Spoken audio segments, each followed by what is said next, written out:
There we go. Yeah. Welcome to HC Space, everyone. Happy holidays. My name is Adamos. I'm the host here of a channel, coincidentally, named Adamos CLU. We're going to be playing around tonight with Star Trek Online again. And tonight, taking a look at the holiday event that they put on every year called Q's Winter Wonderland. It has a bunch of really fun little mini games in it, and lots of prizes and stuff that you can add to your Star Trek Online account and use throughout the year. It's a lot of fun. Over the years, they've added quite a few things to it. And every year they add more stuff that you can pick up and add to your account. And it's always good fun. A big welcome. And let's do this right off the bat. We'll do a little shout out. How about that? First off, we'll do a shout out here to... There he is. I'm going to find it in the list. Magnesis TK. Good to see you, sir. Thanks for stopping on by. I really appreciate it. Probably are. I'm guessing if you aren't playing Call of Duty Modern Warfare, you probably will be soon. If you guys want to see some good streaming, and let me say, some of the finest music that you can't really play on a stream, but he does anyways. Check it out, man. Always worth the follow. Twitch.tv/Magnesis TK. Good stuff, man. Appreciate you being here. And of course, it wouldn't be a stream if I wasn't giving a shout out here to my mods. There we go. Shout out to Gigi Hick, who may be a little wiser today. At least part of that is probably true. Welcome, sir. I'm glad you could swing on by. And also, like I said, make sure, keep an eye on that address there, twitch.tv/GGHick. PGA Tour 2K23. Some of the finest golf you're going to see. At least that's my opinion. Like I said, welcome everybody else, lurkers, viewers in the future, to HC Space. Like I said, tonight we're going to be digging on into Star Trek Online and taking a look at this Winter Wonderland event that goes on. Let me do this. Let's real quick. Let me do this. Let's real quick. There I am again. There we go. We'll get that fixed right off the bat. Let's take a look here at the actual promo for the event. For that, let's see. We need to boot up the computer.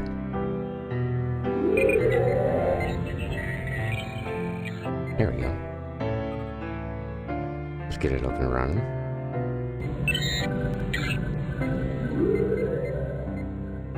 Alright. Star Trek Online. The Winter Wonderland event. Obviously, our host, Q, here. There he is. Along with a host of friends of his that he brings along for this merry holiday. We'll take a look here real quick at their video.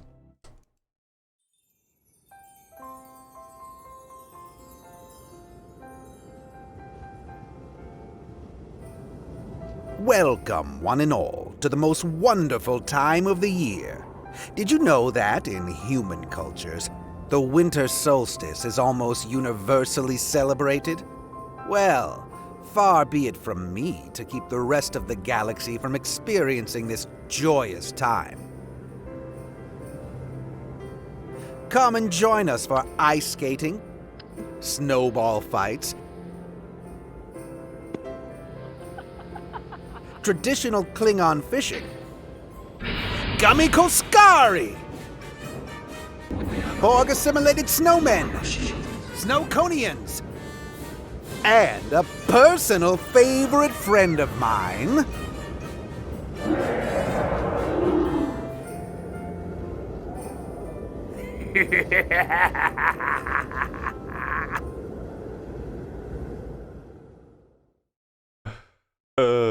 It's great. They do not back off on the cheese at all. And gotta love it. Let's take a look here. Seasonal favorite from years past is returning once more to Star Trek Online. Q proudly invites personnel of all ranks, allegiances, species, cosmological variances, and molecular stabilities, or lack thereof, to ring in the holiday season and visit his Winter Wonderland for fun, frivolity, and prizes. Participate in your choice of Winter Wonderland activities to work your way towards obtaining the fabulous new Tier 6 starship, the Fikiri Birjai Interceptor. This ship was revealed earlier this year in a 10 Forward weekly stream, where your suggestions were taken into account to build its stats. Cool looking ship, too. Like last year, this year's festivities will be integrated into your daily released event interface as part of your mission journal. This means that just like last year, daily progress towards earning your new starship can be obtained by participating in any of the following activities. The fastest game on ice, Klingon ice fishing, Tides of Ice, the Fast and the Furious, Cones of Conduct, and the Krampiri. The first completion of any of the above activities will fulfill your daily requirements for your entire account, allowing you to pick and choose how you earn your way to a new starship.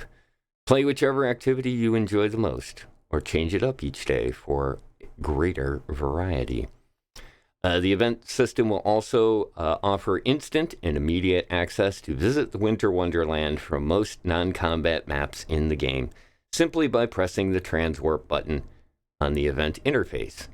You don't have to talk to Q to get there. He's allowed us to bring you to the Wonderland. Bring the Wonderland to you. There we go.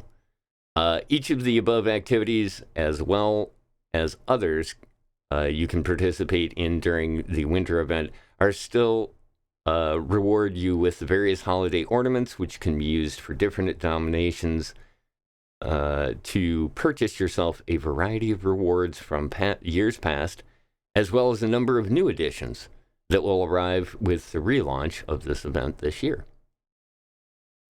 Yes, so there is actually some pretty nice, and I think this year, one of the things that I noticed in just kind of glancing at what I saw is that a good portion of what you can pick up is really some nice ship stuff.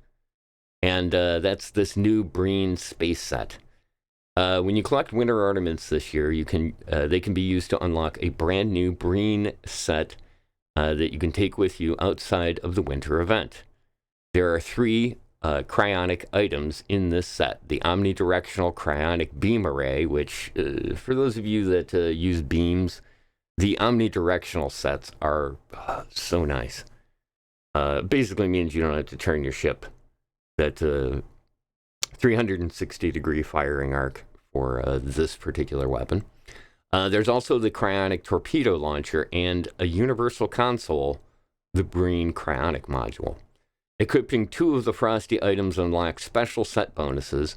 The set bonuses have powers that overcharge cold-based weapons and knocks certain subsystems offline. The 3-set bonus power, called Cryonic Blackout, is an AoE centered on your starship that inflicts cold damage and disables your foe for a period of time. Breen Omnidirectional Cold Array, and they point out here, delivers 360-degree spread of cold damage beam, 2.5% chance to cause both shields and engines to go offline for a period of time. With the Breen torpedo weapon, This is a super cool torpedo that delivers cold damage, provides 20% chance both shields and engines go offline for a period of time. And then the console, the Universal Brain Chronic module, passively gives you a drain expertise bonus, passively gives an auxiliary power settings bonus, and causes a 2 km AoE cold damage explosion when a foe's subsystem goes offline.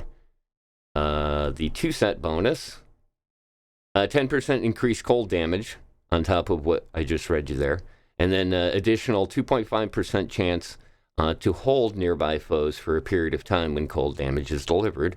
And then the 3-set bonus takes all of those things and tacks on another 18% cold damage, another 5% chance to hold nearby foes for a period of time when cold damage is delivered, and then can activate the Chronic Blackout, which causes a 4-kilometer AoE centered on the player's starship to deliver cold damage and disabling the foe for a period of time. So really nice set.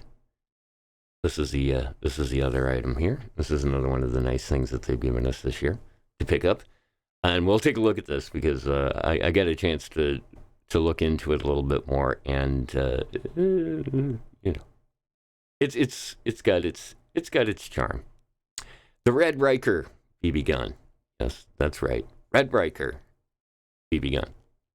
You will try out that thing, kid. Okay, so winter event weapon, the Red Riker. You can unlock the classic style BB rifle used in the winter event, the Red Riker. This beautiful wood-polished rifle has Riker's insignia on it. If you think about shooting your eye out, think again. Try out a secondary attack and see what happens. It is quite a nice weapon to control any snowy situation, since the rifle's BBs can disable your snowy enemies for different times depending on which firing mode you use. Should be helpful when there's assimilated snowmen coming down all 4 lanes. We are quite certain this will be your number 1 gun. Good Lord. Thank you. I'm glad that you had the opportunity to jump on in there, Mr. Hick. Greatly appreciated. This is why I have some great mods. Next item, the winter beanies. This is kind of their big item. We're streaming here. This is their big item this year. Beanies. Okay.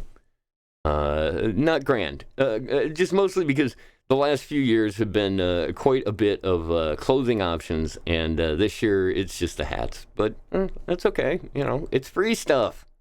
Complaining about free stuff. New winter hats, new winter event hats, looking for an additional winterization. Whether you are Starfleet, Klingon, or Romulan, we have your off-duty knitted hats ready to wear so that you can show off your stylish, how stylish you are in these cold times. Do not miss out on a warmer experience. Hughes Winter Wonderland will be live on all platforms from December 6th at 8 a.m. PT to January 5th at 10 a.m. PT. So we're running for, this is usually about the period of time that it runs, about a month, which is plenty of time for anybody that is into the game, playing the game, or just interested in it. The Winter Wonderland, they did a nice job with it. And it's a lot of fun if you get a chance to check it on out. Let's check it on out. How about that? Here we go. And we'll just jump to this real quick while we get loaded on in. There we go. Once again, thanks everybody for coming and joining me on the harmless CLU channel. Don't forget, there's lots of other ways that you can check stuff out that I do. We've got the link here that I'm going to put up in chat that covers the continuing adventures of harmless content. You can take a look over on my YouTube channel. See that down on the bottom there. YouTube.com/@AtomosCLU. There you're going to find pretty much everything that I've done over the last year for that channel, including not just the Star Trek Online stuff, but lots of other stuff that I do for HC Space. No Man's Sky, Astroneer. We did a little space crew for a while, and a couple other things there. Plus, I've also done quite a few other streams, kind of a variety of stuff. You can always check that out over on YouTube. And then, of course, the Twitter channel, or the Twitch channel here, that you're probably hanging out seeing the live stream, which I do appreciate you guys stopping on by. Twitch.tv/AtomosCLU for those of you on the VOD over on YouTube. Mention it there. You can catch me live doing these shows here on Twitch. And then as soon as I finish up here, I will upload that right on over to the YouTube channel. You'll be able to catch it there, of course. Also, don't forget, you can check me out there on Twitter @Atomos_CLU. I always post the latest and greatest of what I'm up to in there, along with, other tidbits of information that I find through Twitter that may be entertaining to you. Let's take a look. There we go. Okay, good.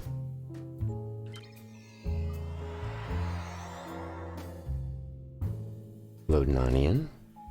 Let's send you on over to the flight deck.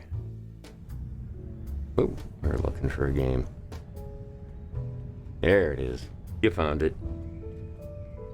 It's always a little weird with Star Trek Online and the Streamlabs. Okay, so coming back on into the game here, I got him parked just outside of where we traditionally find Clue on the first space dock. Atomos is a Federation captain, so this is generally where I pick it on up. But if you are playing on the Klingon side, you can always find it at the Klingon homeworld. He'll be hanging out there as well as on New Romulus, if you're playing Romulan character. For this, like it said there in the beginning, it's not 100% necessary that you go through this interface that they put in originally, where you go and talk to Q and interact with him here. You'll also find this, once again, on your mini-map up on the top. Down on the bottom left-hand side, you can find the pop-up for this. And just go to the Events tab. Right here, the Seasonal Winter event. And from here, you can transwarp. So it doesn't matter where you are in the game. You can always pull this up as long as you're not in the middle of combat, obviously. You can transwarp right through this by pulling up this little interface. Also, down at the bottom here, the daily event that they mentioned. You need to do 20 of these, and the cooldown on this is 20 hours. Okay, so you kind of get the idea there. You got to jump in and do something for the next 20 days in order to accomplish that. And of course, you've got well over a little bit. I think it's 30 days, right? So you got 30 days. You can swing on by sometime during there and just interact with one of any of these events that they've got in the Winter Wonderland, and you'll receive this guy right here, the Fikuri Bigel Interceptor. Once again, it's a T6 ship. That's the highest level ship that you can get in the game. And the nice thing about this is that even if you're brand new to the game and have to start off at a T1 ship, as soon as you get this, you can unlock it on your character, and suddenly you go from one of the lower level ships and not having to work your way all the way up to a T6 ship. You can get it basically here for free. Access it on your character, load it on out, and let me tell you, it is, as far as creating or starting up a new character, it is a game changer. It really does make a big difference.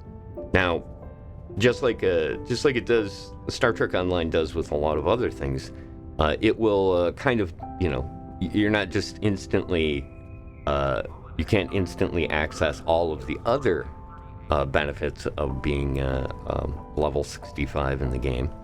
But it'll at least get you started, and it has a lot of console space. It has more mounts for your forward and aft weapon systems. So overall, it's a really nice object to pick up if you're just starting out the game, or maybe just starting out a new character. Not a bad idea to check that on out.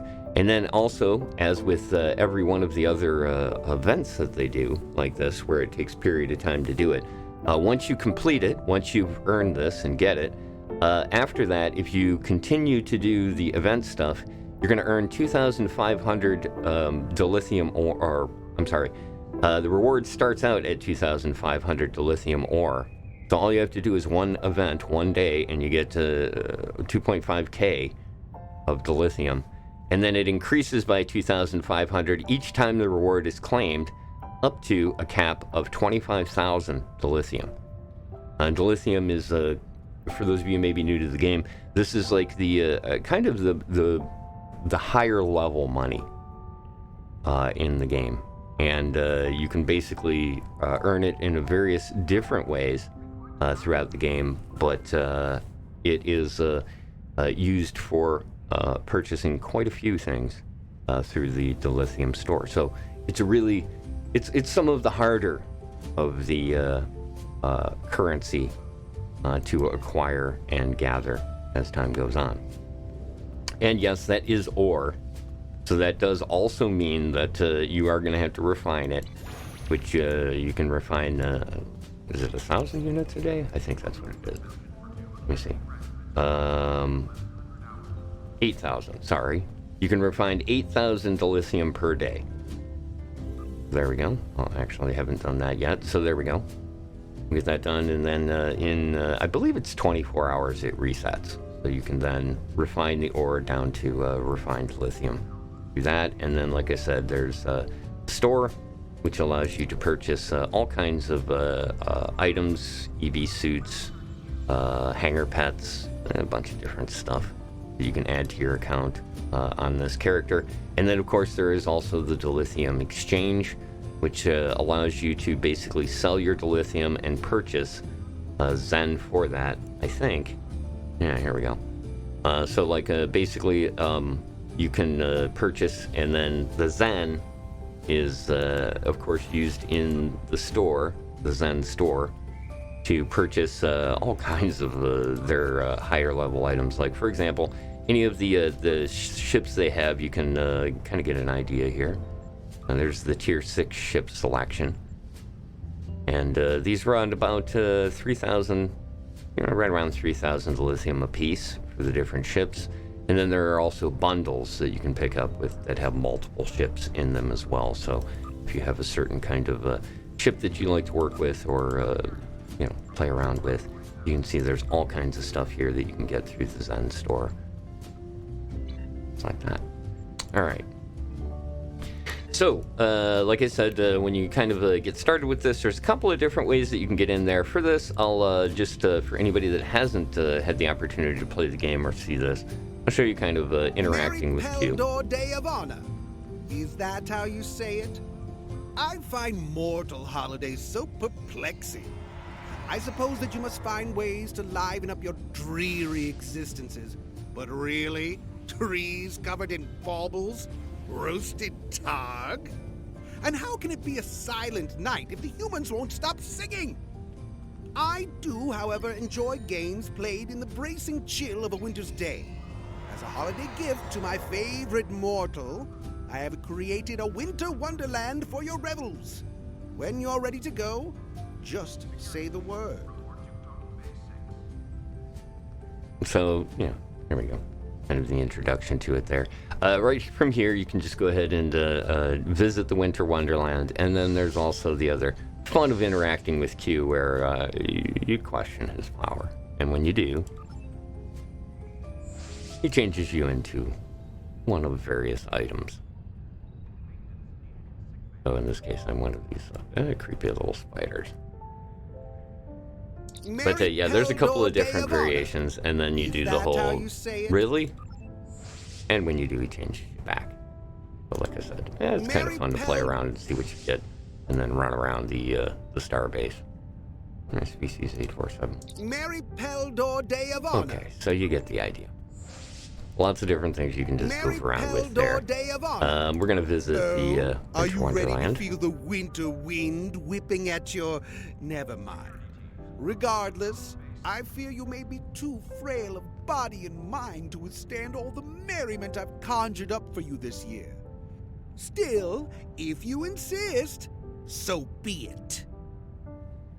Okay, so you do have to complete, and it already says here, you have to complete your tutorial and the selected allegiance to visit Q's Winter Wonderland, which, if I'm correct, you can't even see what I'm interacting with here unless you've done this, so...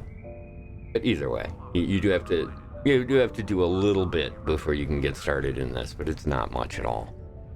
Alright, let's visit the Winter Wonderland, and he'll zap us there.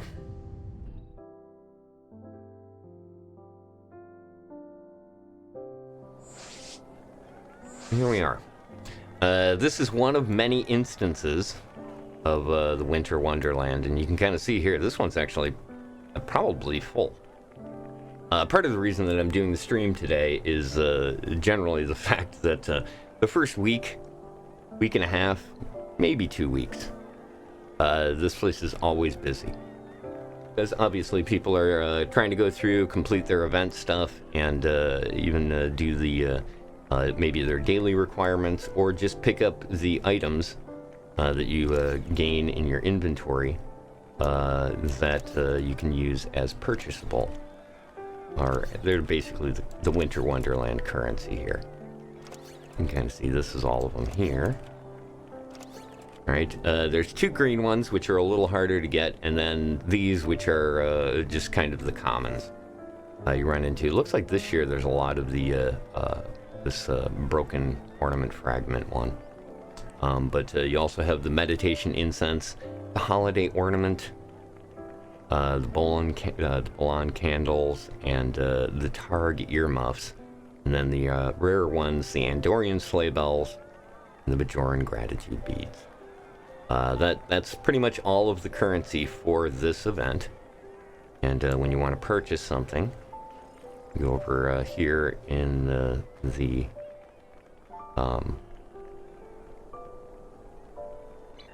gazebo. There we go. That is the ship. You can kind of see it there. That's what it looks like.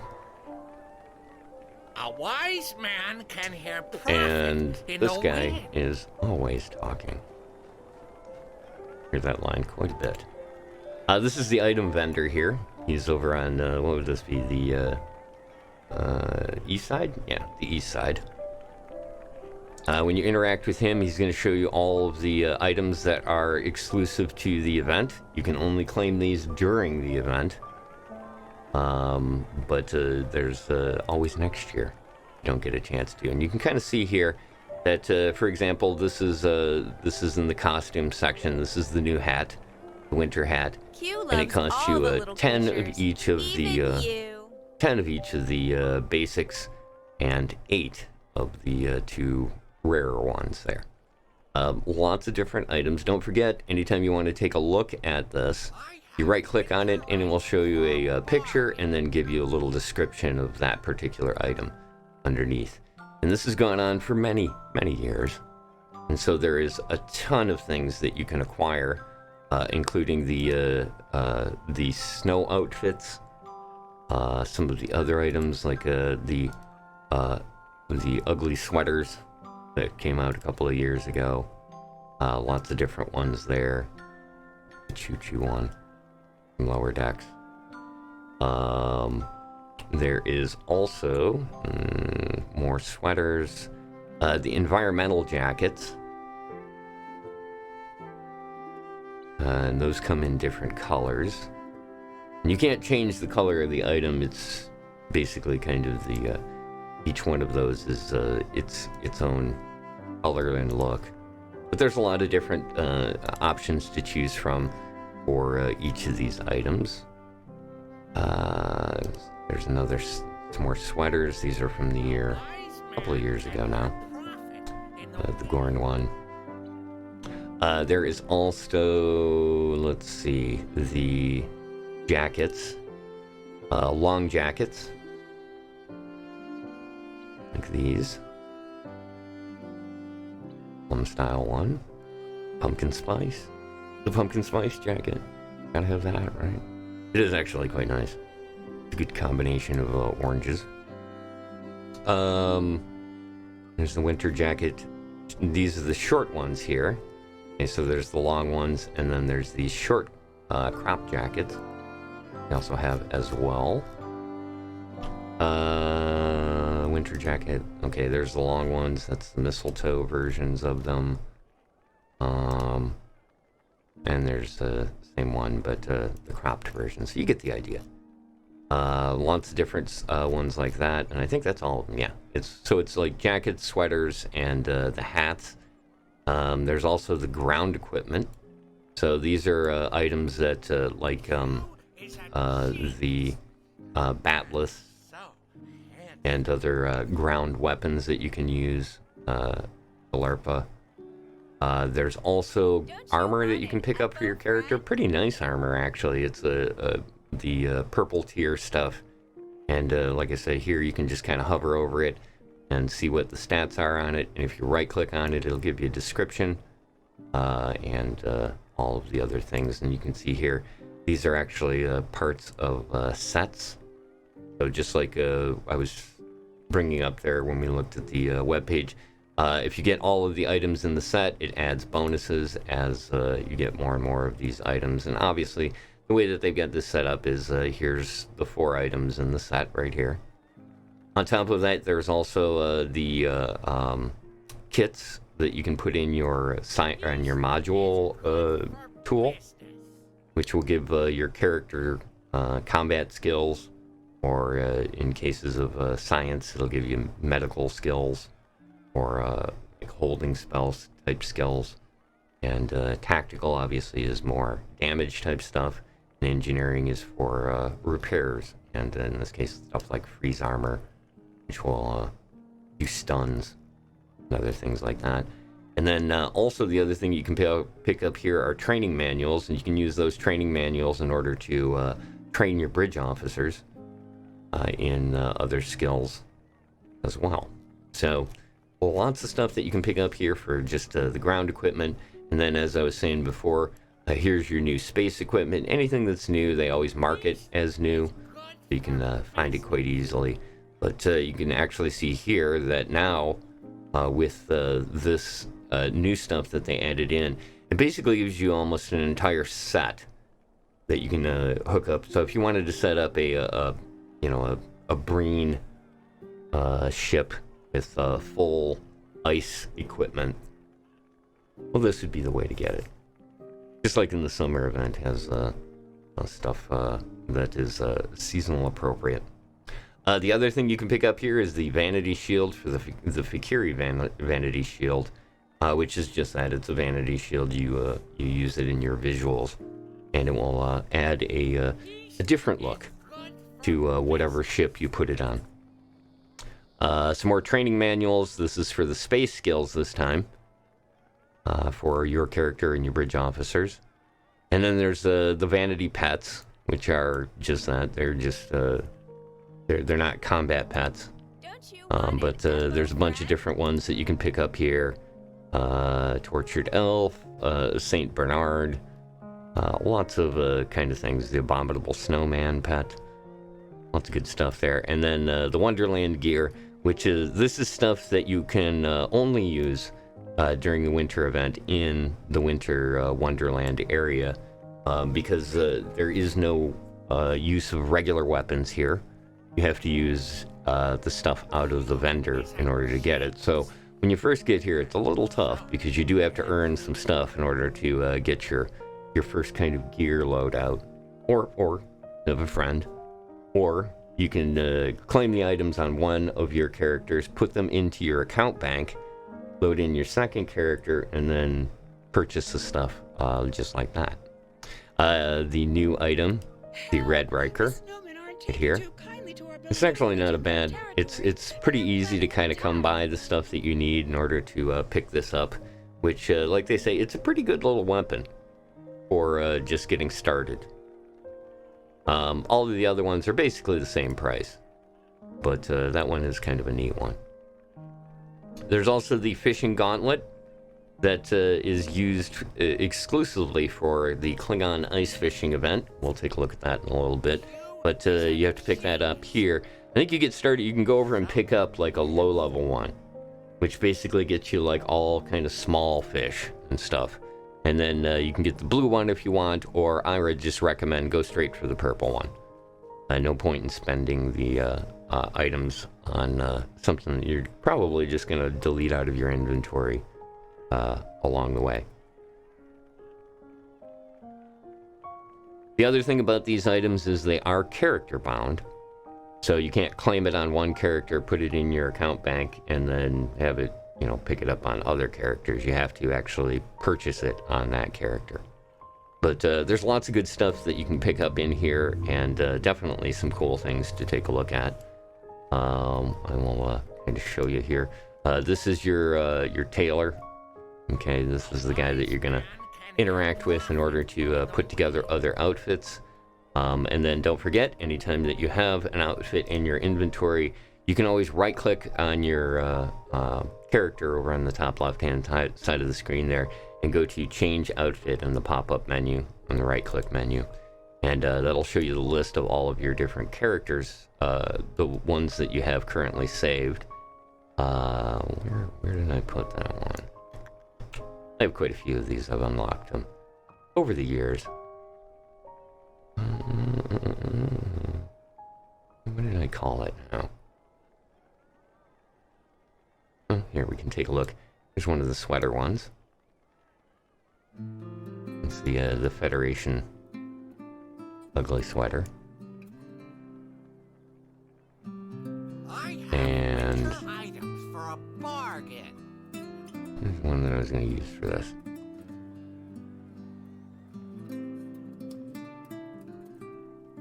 This is another good one here. The Borg cube. Got little lights and stuff on it. And I think I changed the name of it, didn't I? Or did I just change it? This is it. Did it just not update it? Am I gonna have to actually go look?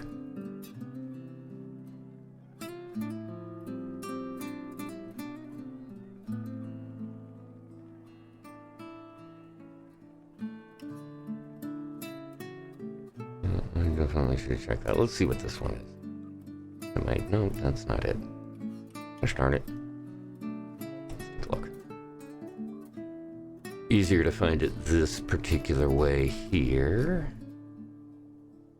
There it is. And I guess I did rename it, but it just didn't update it there.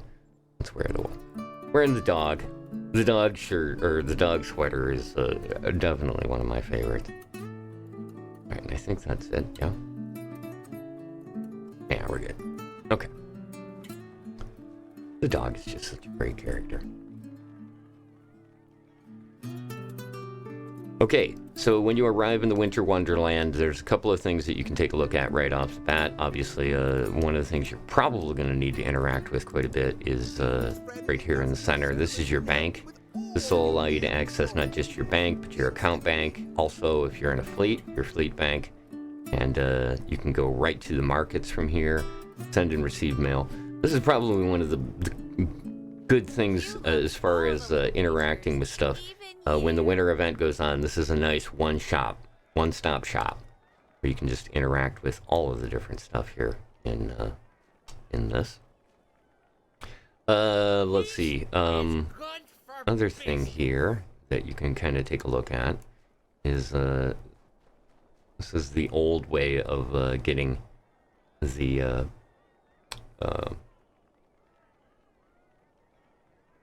well, the yearly item that you could claim. It's usually a ship, like this ship right here. You would have to go through and do this this race with the race coordinator. We'll take a look at that. And do the fastest game on ice. This is one of the ones that will qualify you for the daily event item. Yep, and there it is, daily event progress. Plus, you get one of these ornaments by doing it. When I accept it, you then go down over here, off of the west side. And again, anytime you get a or select an item, a mission or an event, it'll highlight it over on the side. This is one of the ones that is pretty much a solo item. You come over and talk to the guy here, fastest game on ice, and you signal him, and when you signal him, it will then take a second, and it will load you onto the track, and then you have to go. You have to run this race. Now, there is an NPC that you're running against, but for the most part, as long as you kind of work with it, it's a very slippery track, as you can kind of see here. You do have to be careful, because if you go outside of the markers here, it will disqualify you, and you have to basically go back to the beginning and start over again. But it's not too bad. But it's pretty easy. I haven't done this in years. Yep. He's using the thing. If you purchase the frosted boots, it does give you a bonus to your run speed, but it also slides you much more when you try to turn corners.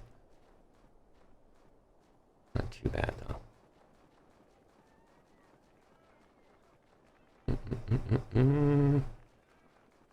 In the final stretch, not even close. This is like halfway. There we go. I think you can see it. Looks like I'm running against the brain guy. Yeah, there he is. And like I said, it's not a timed event, so for the most part, all you got to do is beat that guy. And you can see here, I can kind of go about it in a fairly lazy fashion. Good. Come on. This is usually the tricky corner right here. There we go. I don't even have to use really the sprint for the whole thing. Oh, run into the post. There we go. Yay, I win.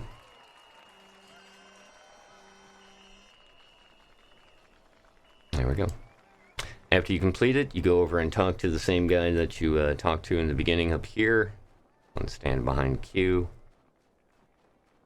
There you go. See the green check mark. Select it, and there we go. So, claim your items. Get your daily progress done. There we go. Daily completed. 20 hours on cooldown. I got my +1 for that. Like I said, fairly easy stuff, not too hard to do, and tends to be kind of a lot of fun messing around with some of the different things as you go along. But like I said, it takes a bit.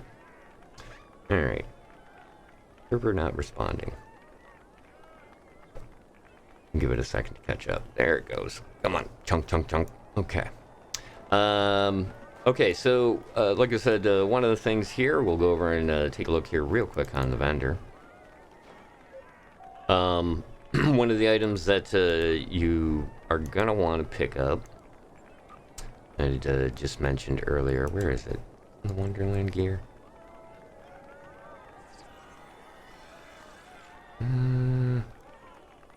Where they put them? Costumes? No. It'd be like ground equipment. Where are they? You is a genius. I know.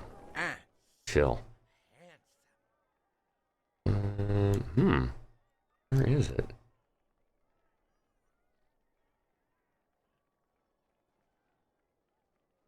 I do not see them. Looking for the frosted boots.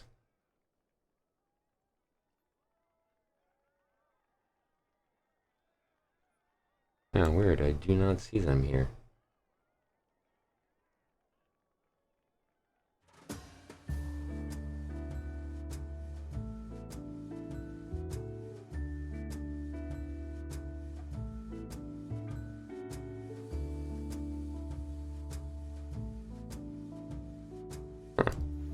Wonder if it's because I already have them. Some of the things, when you do claim them, they do disappear off the list. But yeah, that's weird. I should be able to find them, I would guess, in here.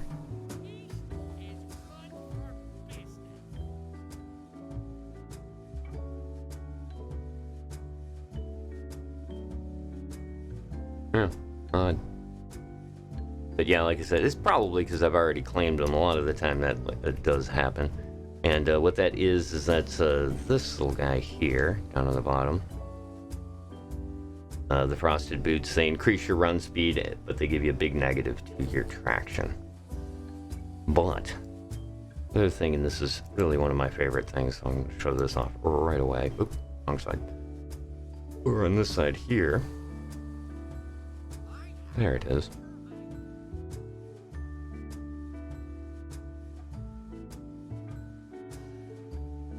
The ice rink, which really serves a couple of purposes. You will we interact with the Klingon event here, the Klingon ice fishing event here, but also, and this is my favorite part of this, it allows you to ice skate here on the pond using the frosted boots.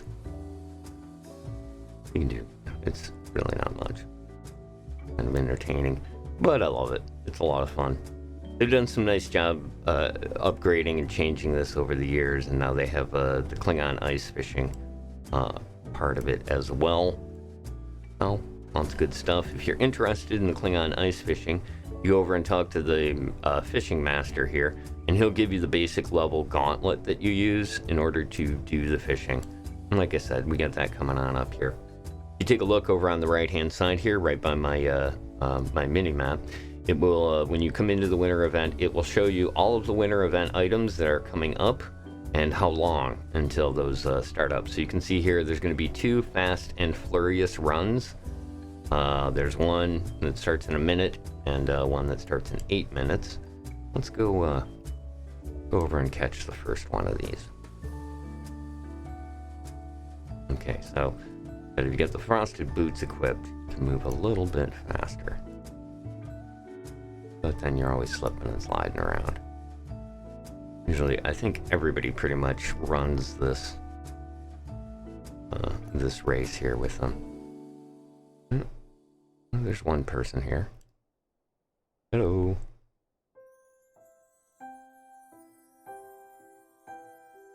Bring up my emotes. Selected. And wave. Hello.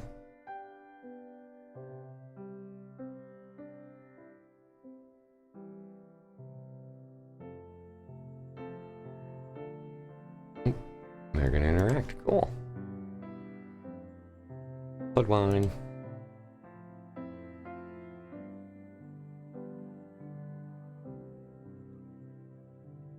And we'll do a little cheer.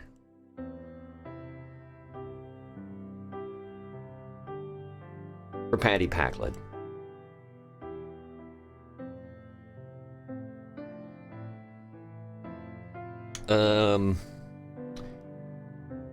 So basically what this is it's a PvP race. It's really the only PvP thing that is in the winter event. It'll pop up on your menu select there, join race. Once you do, it will give you a little activation, and then it'll tell you that you're waiting. And basically you kind of run down this course. It's an ice course, so, you know, slippery. Again, just like the previous one, if you go outside the course, you get disqualified and do not receive a reward at the end of the race or completion of it. Yeah, you get the idea. You just basically wait here. Over on the right, your mission log over here will give you the countdown on it.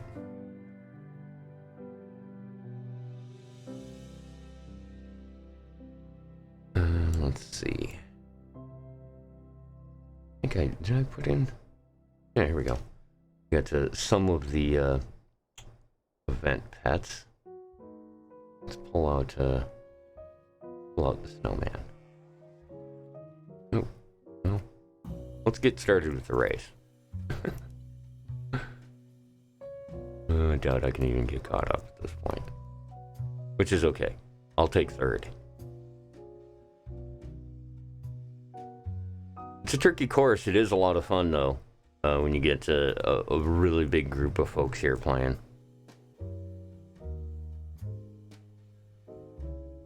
Some tricks to where you want to land so that you don't end up in the slippery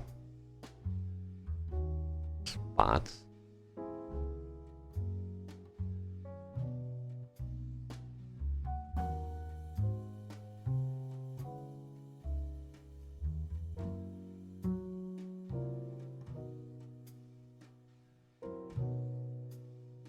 And once you finish the races, you basically just run on up and claim your position. After it finishes, if you don't get one of the top three, there'll be one that pops up in the center that is just end the race. You get your reward, finish it on up, and wait for either the next race to begin or what we've got here in 10 minutes. The Klingon ice fishing will start up. Now, back to the center of the map here, and you'll kind of take a look. Let me show you the actual map itself.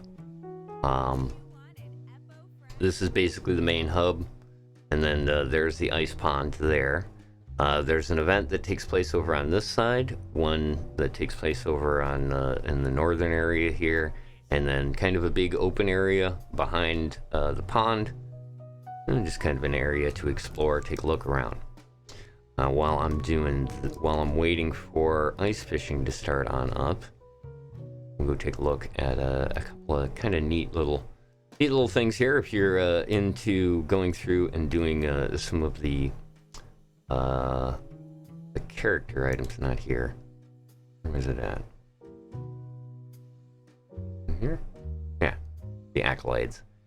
In the accolades, one of the ones that you can do that's kind of a neat one, I think it was under general exploration one, I think. Anyways, what it is basically you go around, and throughout the zone there are these little dioramas. In this case here, you can see the deadly batless accident.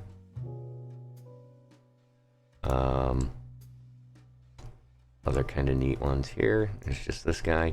And basically what you do is you kind of go around and click on each one of these, and I think there's 10 of them in the zone, and some of them are a little trickier to find than others.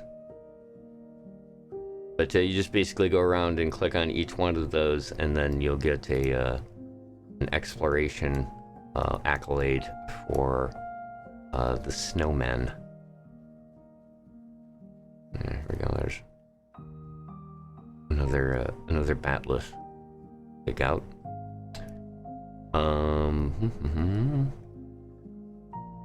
There's that one there. Also notice that anytime you want, you can go around and find these piles of snowballs and take the actual snowballs themselves and drop them onto your toolbar. Let's put them in a place that really doesn't matter here.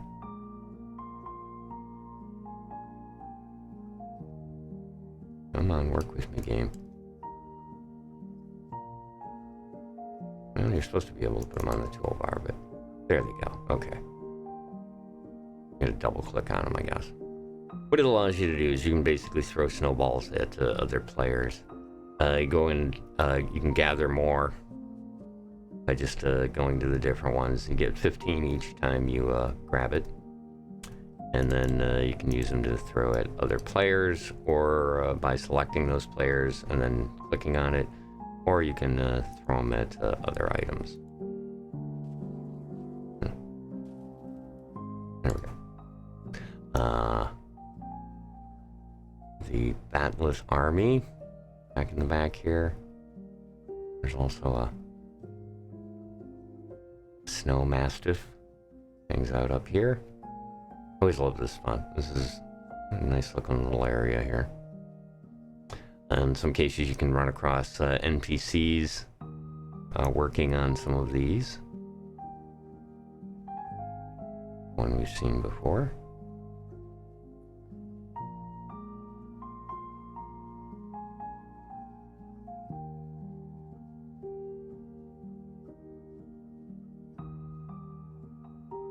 Andorian. Oh, man. I don't know what's going on there. Just odd. Nicely done.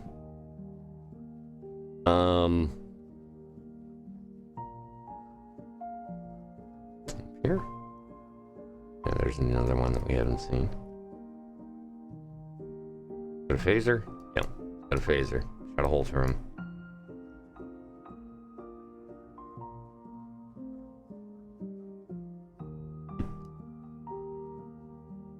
Couple more hanging out around the track.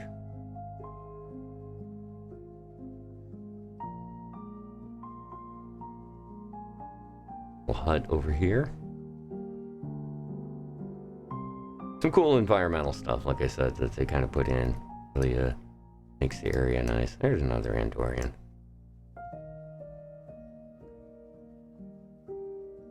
But yeah, basically, like I said, you go around and visit all of these, and it will give you an accolade for doing that.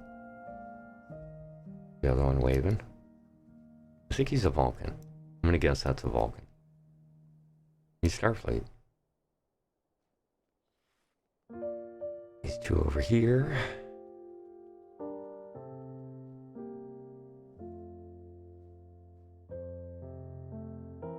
What's that one we saw before? They do kind of repeat. There's another one. Any one of the ones that are duplicates, like these ones that we've seen here, this one, we saw it over on the other side there, those count as one. You have to find all of the unique ones. There's always these over here that people tend to forget, this little group.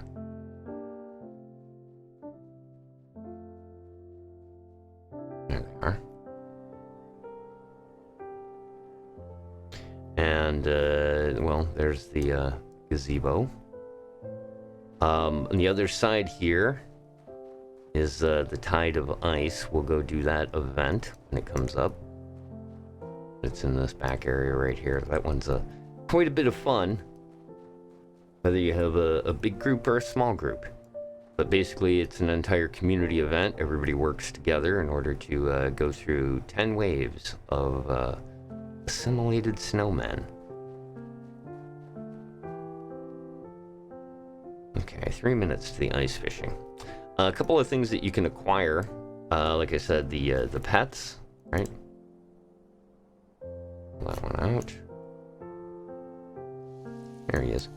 This is the snow conian. Little miniature snow conian. Yes, it is a snow cone. A floating snow cone. The snowman. This one has a bunch of different variations, and kind of the thing about this is that the only time of the year that it actually does this animation stuff is this time of the year. And let me see, I'll do another one, see if it switches it out. Yep, that one's a little different. And I think there's one that's the variation with the hole shot through it. There's the Andorian again. Here we go. There's also the gingerbread Andorian. There's a couple of different gingerbread ones you can get. I got the Andorian one. And this little, oh, that one's actually a combat pet. The Crampiri. There he is. A little miniature version of the Crampiri. And personal favorite there. The Bumble. The Abominable Snowman. Yes, it is definitely a questionable knockoff. The Abominable Snowman. And then this little weird guy right here is a gummy fish. Who is the end of the Faith No More videoing. Those of you who get that, I'm sorry. I did pick up yesterday when I did the stream over on trekradio.net. I did pick up the Red Riker. Where is it? There it is. The Red Riker, and as I said, one of the kind of cool things about it, and unless we'll have to wait until this actually starts up, but when you use the secondary attack, it has a special animation that goes with it.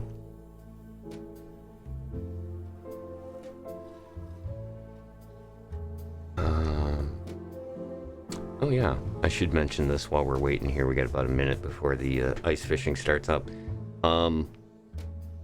The background music that I'm using here today is through Epidemic Sound.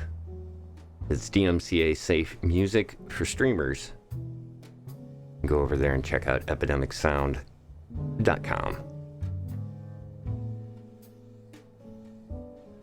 Let's switch on over to the full screen for this one. There we go. We'll keep the Red Riker, and you got to make sure that you have equipped your Klingon fishing gauntlet for this event. You'll be getting the notification here in about 20 seconds. And basically, what you're going to see is we all, again, another community project. We all kind of work together to gather fish, put the fish into the center spot. Once it gets filled up, we will then get attacked by the giant Klingon gummy dragon. There we go. Find honor or a good death. So you go over to the spot where it is. If you've got your gauntlet equipped, you'll be able to 1 or 2 attack, and basically you just punch right through the ice. There we go. Reach down and grab yourself a fish. There we go. That's a large one. The different fish will give you different of the tier 1 ornaments. I think there's one, the really monstrous fish. I think you can sometimes get the green rewards, but for the most part, they end up being just the basic rewards. Yep, there's an ornament fragment. So you can kind of see everybody else is doing this as well. It's currently out here on the ice. And people will join in as it goes along. The more people, obviously, the faster you can go through this, and then the end reward is community. The community gets, the more fish they turn in through the 15 minutes of this event, the more items that you receive at the end of it. There's a medium one. Mm-hmm. There it is.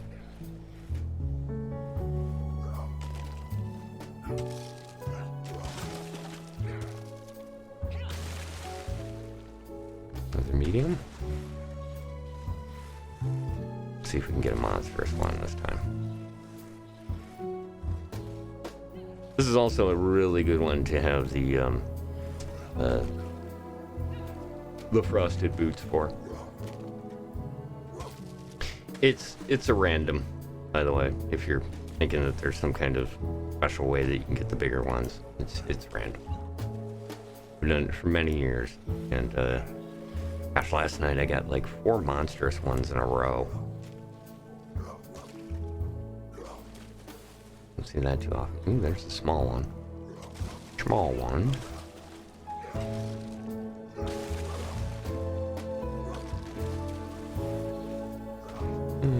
Large. Getting close. See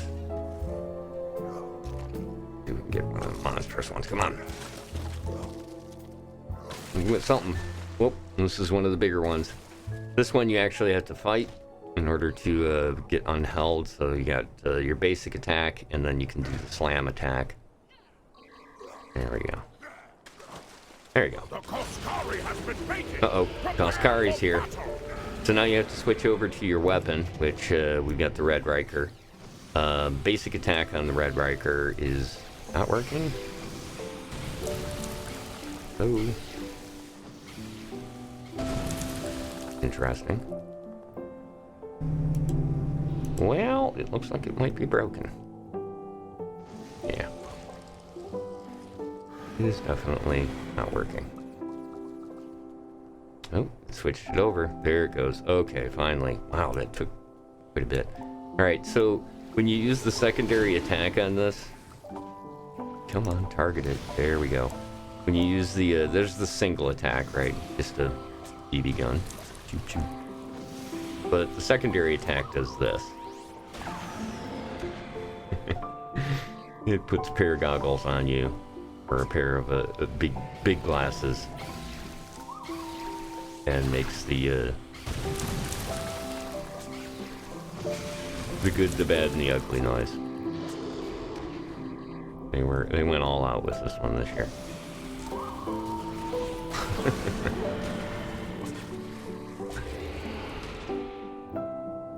Oh, it definitely upsets him when you use it, because it immediately turned right to me and attacked me. You can see here I've got it highlighted, whoever's targeted right now. There we go. Alright. And there we go. We took him out. And then once you get it completed, you can we then start over. The idea here is to get as many of these as possible. Most I think I've ever seen, I've seen 5, where we're able to do 5 of them. But you can kind of see here that there's more people now. It builds up as it goes along. And, you know, if you're here longer, you get more rewards at the end. There we go. Nice fishing. Gotcha. Oh, there's one of the monsters. There's 2 of the monstrous ones.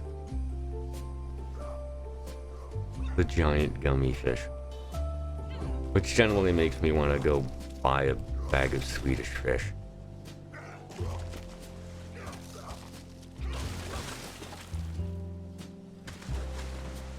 There we go.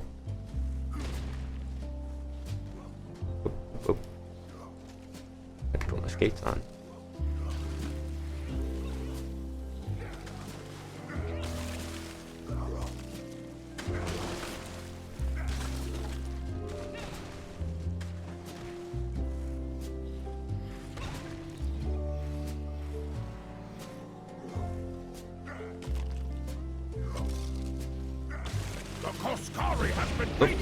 There's 2.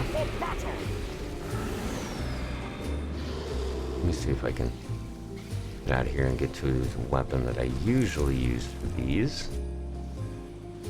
A couple of them, but yeah, there we go. That let me switch.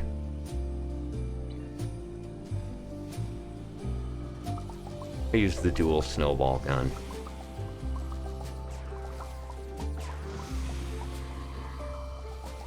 This usually gets them good and riled up.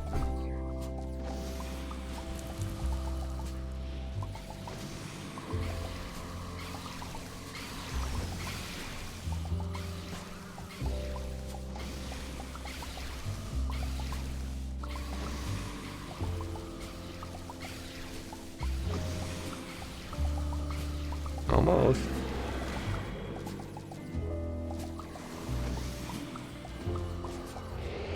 There we go. There's 2.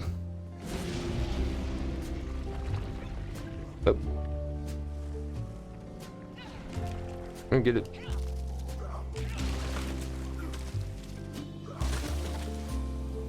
Toolbarring your frosted boots. Always a good idea. You can switch over quick.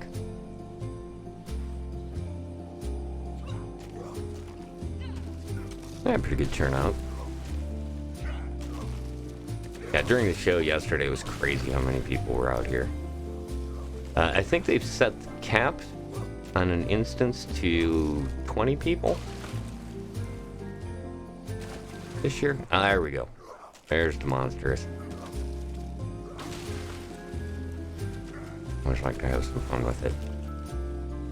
Let's see. Come on, get up. There we go. Up on the edge here and do the running man. Come on, do the running man. There you go. Alright, we dancing here. Toss it in there before it cancels it. You can only goof around for a little bit and then it... But yeah, you get to... Oh, looks like I got a Karen Holiday ornament for that. Not a great reward. But again, it's kind of a random pickup. There we go. Yeah, we're moving right along on this group.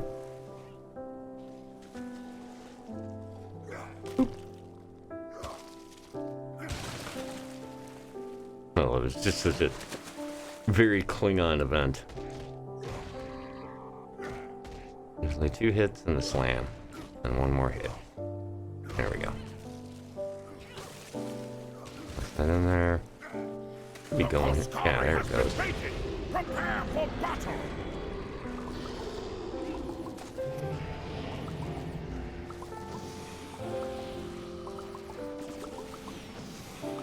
So this is another good one that if you're looking to like get a character started, or you're new to the zone, or doing the stuff in the zone, if you want to start picking up weapons, this is a really good one to get involved in. Because this one you do get not just the items for turning in fish as you go along, which when you first get started you'll have, like I said, the lower level one. Oop, he's on me. Not anymore. There he is, back on me again. No, you don't. Once your health bar goes out, you get frozen, which is just basically a hold for 20 seconds, I think. I don't remember exactly how long it is. I got you, big guy. One of the things I found with this is when it gets on you, if you just basically circle around it or move back and forth. That usually doesn't happen. But yeah, it does the basic attack to you, and then there's also an AoE attack that it does as well. Hey, pretty good. There's the AoE. There we go. Oh, and he froze me. The very last hit. Got some Bajoran gratitude beads for that one. That's some more of the green ones. Like I said, generally, if you just do the fishing, maybe twice, you'll have enough to purchase at least 1, maybe 2 of the weapons. Oh, oh, oh, oh, oh. Come back here. There. Pop that bad boy. Can we get the last one? Oh yeah, we're gonna get at least 1 more. Not bad, 4. I had a feeling we weren't even gonna get 3 in this time, but yeah, like I said, you got a good turnout and everybody's moving along quite well with it. Looks like we're getting pretty good drops on it too. There's 2 of the monstrous ones right there, and this dude's got a big one too. Yeah. The skates. There they are. Another monstrous. There's another monstrous. Bam. Yeah, we're gonna get this. This will be it right here. It's turned in before it pops up. Oh god, look at that. There's some more people. Yeah, here we go. If I can get his focus on him. There he is. He's got me now. Come here. This way. Over here. Bam. That's a good hit. Don't on me though.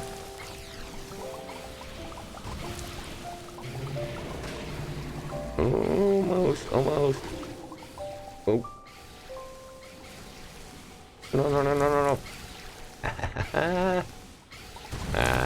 Drop me there.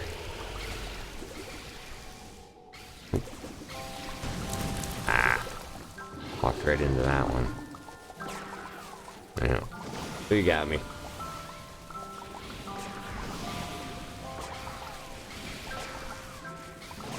So this is a cool one. I always like this. It's a lot of fun. This is definitely a holiday tradition. Doing some Klingon ice fishing.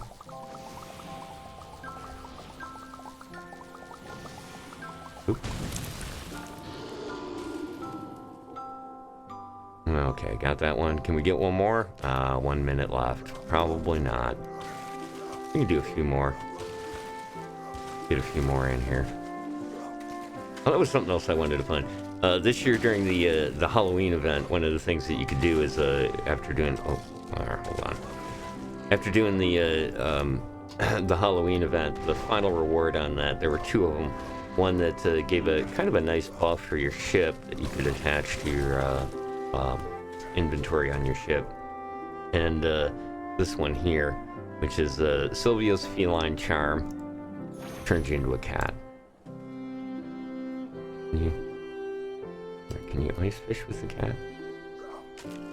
Oh, you can. Look at that. Oh no, he's not doing it. He just fell on the ground. Oh no, wait, he's doing it. He did it. He did. He actually got a fish.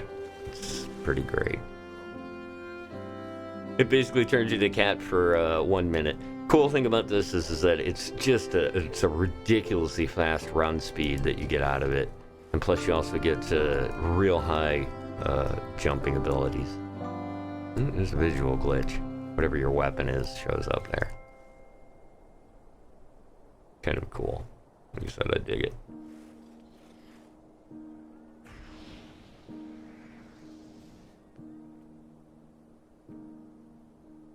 Okay, one of the other kind of neat things that I found out about doing the cat thing, and we'll give it its cooldown. There we go. Pitches you back. I hit my frosted boot here real quick. Oh, ice skate for me. There we go. Ice skating, when you go full speed, you can do jumps. Kind of random how you do them. God, I spent long when it first came out, we spent a ton of time trying to do different tricks with them. Like, used to be able to bounce off that bench and back onto the ice. The great Cranberry will grace us with his presence soon. The Cranberry's in town. This is another kind of neat little combat one. Let's switch on over our combat tool here real quick to another one of my favorite holiday ones. The Licorice Whip. There we go. Oh, that's right. I forgot. I also have the treble for this event.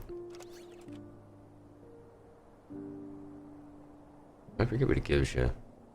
Repel resist, knockback resist, and cold damage resist. That's a good one for the ice fishing. Probably help out here with the Cranberry. Nice thing about the Cranberry is that it does pop it up on the map where it's going to appear, but there's also this teleport option that will pop up, and it'll take you to wherever it's going to appear. In this case, it's over in the Holiday Village. Oh, and he's already here. There he is. So he pops up, there's these little elves that pop up, the tortured elves, and then he throws these gift boxes around, and you're supposed to go collect the gift boxes and open them up. When you do, there we go, it disappears, and the whole group gets bonuses for more of these that are collected. So some people just do run around and collect those. Sometimes the tortured elves will pop out of those too when you open them. But yeah, basically the Cranberry sits here and fights, and will continue to fight until you get him all the way down, and then he runs, and everybody else has to chase him to where the new direction is. There he is. There, big guy. Yeah. Oh, he put me in the basket, and then he starts beating you with the sticks. As the Krampus will do. I'm sorry, Cranberry. This was from a couple of years ago that they added this event in when the whole Krampus thing got big. There we go, back in the basket. Basically a hold. And then does more cold damage to you.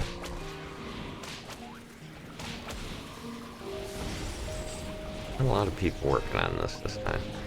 You have been naughty this year. Here we go. Oh, there it is. You got me. Finally. And go pick on somebody else. Naughty, naughty, naughty. Naughty, naughty, naughty. He does not like Balloon Head.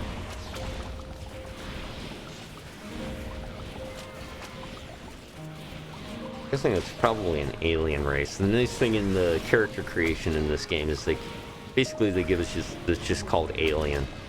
And man, they really open up the customization for the alien species. You can do so many cool things with it. You can kind of see there, they get a little tiny guy. But yeah, you can make all kinds of different cool looking alien stuff. And then of course, you know, there's all of the other races that are in Star Trek as well. Let's open this present here real quick. Got that one? Got a dude? Alright.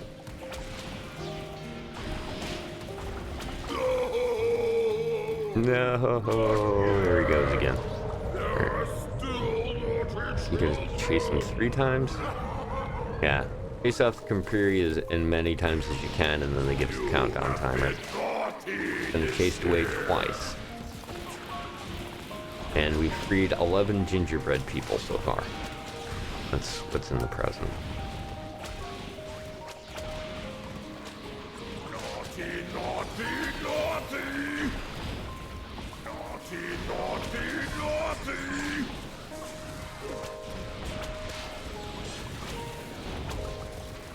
Ah, got me again. You have been naughty this year. Yeah, well, who isn't? It'd be fun if you weren't.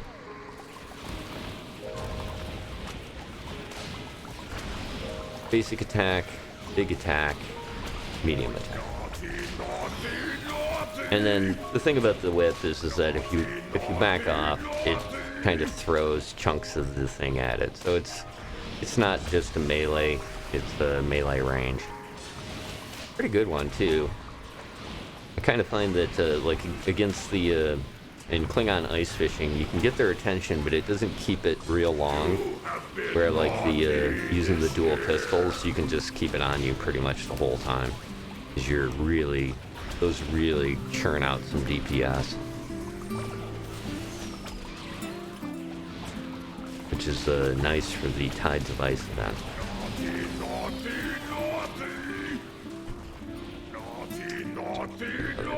Gingerbread man out here.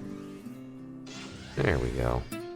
Hopefully you got credit for that. You get the daily event progress, and we got gold, so we got 3 of the ornaments and 10 of the candles for that. Not too bad. Tells you how many times you got it. Oh, we only got them twice. You get a bonus for how many gingerbread people you save, and then you get, and it'll tell you 10 ornaments for our puny efforts. I'd love to mock ya. Nothing says the holidays like mocking aliens.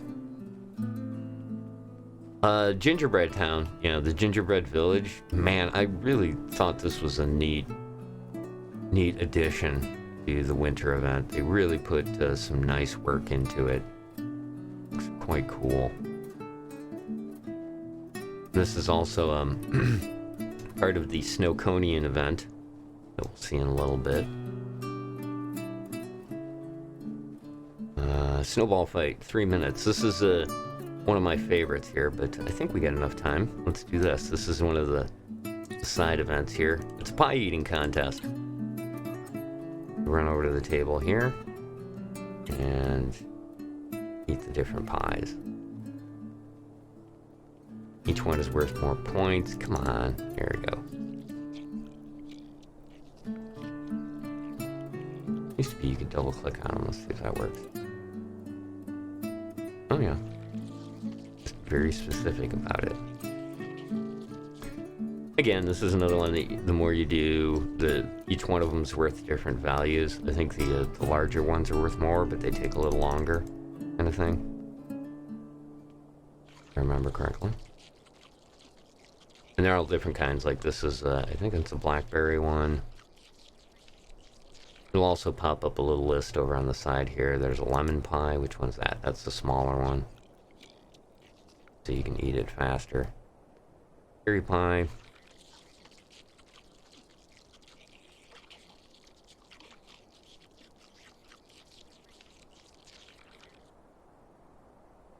Lemon pie is so tangy. Blackberry. There we go.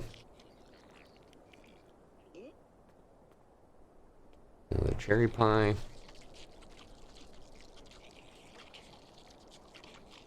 think the most of these I've ever done was like 9.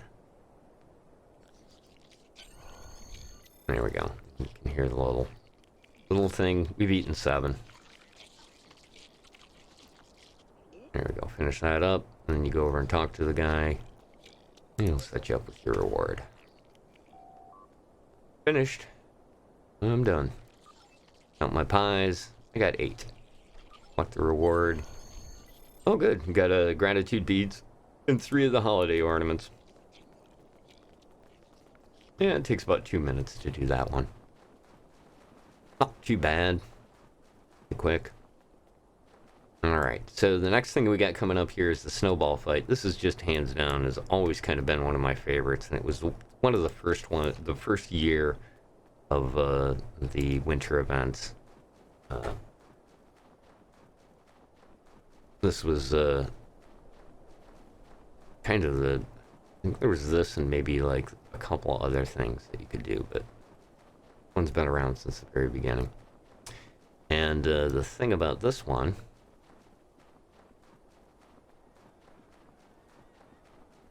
get our snow boots on real quick. The thing about this one that's kind of cool, and I always love this, is, and the reason I wanted to kind of show you guys where these are is because the trick to this one is that these are going to come to life.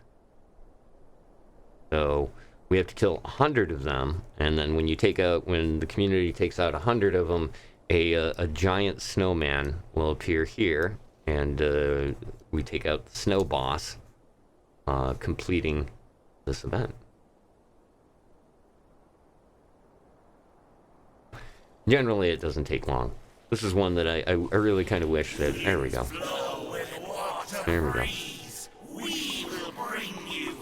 So you gotta kind of run around and take them out with everybody else. Whoop, whoop, whoop. No, you don't. Meantime, they throw snowballs at you. Same kind of thing. They hit you enough times, you'll be held, frozen.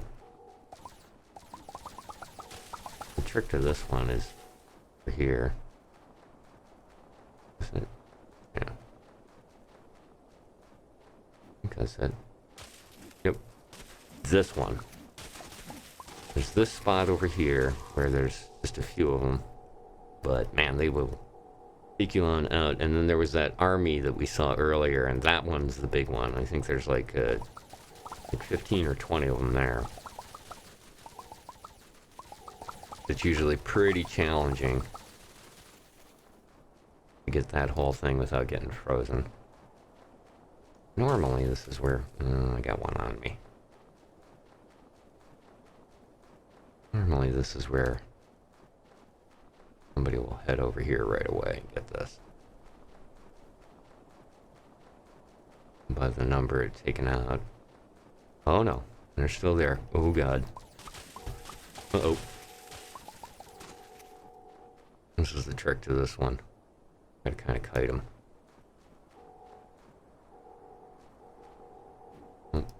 I get the far ones targeted. Hey, got me. While I'm sitting here, let's do this.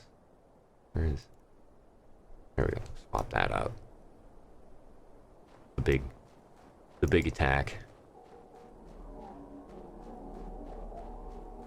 Oh, somebody's in here.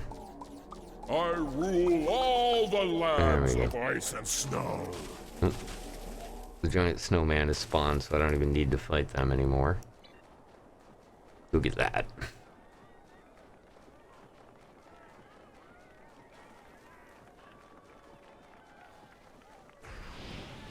There he is.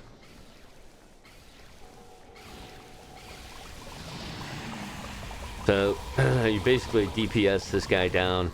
Occasionally he'll spawn helpers around him, but yeah, there's the helpers, but it won't make any difference because we're just gonna mow this group. This group just mowed it down. So there we go. Get your reward for that. Usually it's not a huge amount of stuff, you know, a reward. But it's a pretty easy one, and like I said, it's a lot of fun running around the map and getting those.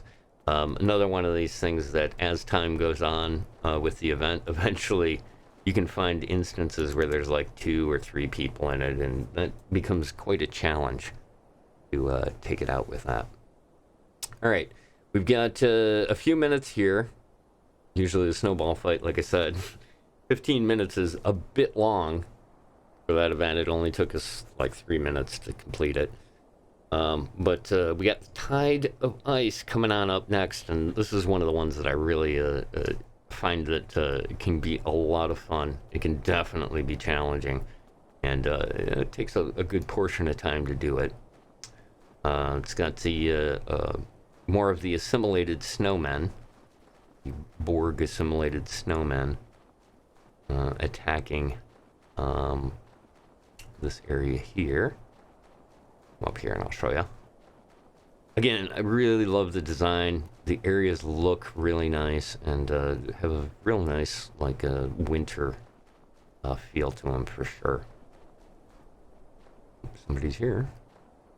So, what you've got here is that there are 4 lanes. Black diamond, red cube, gold sphere, and I forget what that one is. Blue stars. I don't know. But basically they'll come down these, and then there's these right here, these little posts. They actually are auto things, but they'll be taken out, and if you've got an engineer, they can repair those. And I think anybody can nowadays, but it used to be that it was just engineers could do that. And then there's also these like ice barriers, which they'll break those down if you don't stop them. You'll kind of see how it works when we go along. There we go. I'll turn myself into a snowman and take a moment here, get a little break in. And once again, thank you for joining me for the HC Space stuff that I've been doing. And I'm glad we got the opportunity to take a look at Choose Winter Wonderland, the holiday event.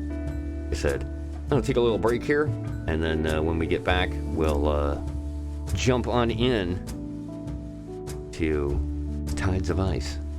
Thanks again for joining me, folks. We'll be right back.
Very nice. Very nice.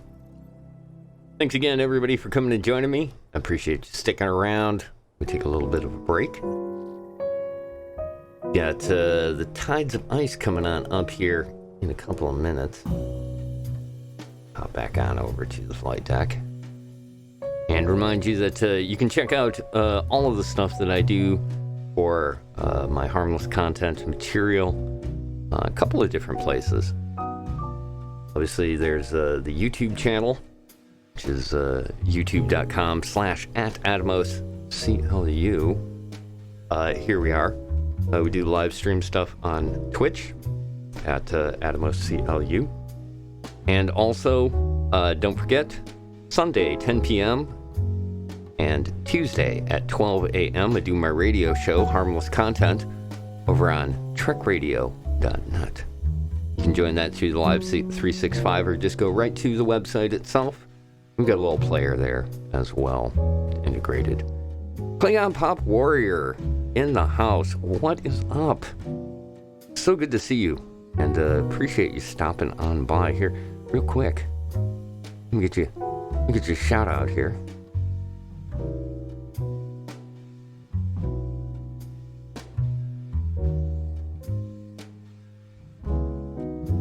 That's weird.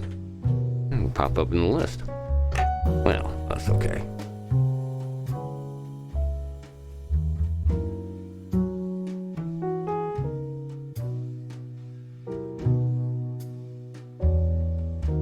Definitely. Go check out Klingon Pop Warrior. Saturdays she does is currently doing Dragon Age. Going through first time. That's Origins, right? I think you're doing Origins. And I am in the same boat as you. I own, I think, all of the Dragon Age stuff and have not played it. But watching you play it has definitely been very encouraging that I may get to that in the future, for sure. But not only there, check on out any of the other stuff she does, doing so many great covers. Covers are like my favorite thing in all music.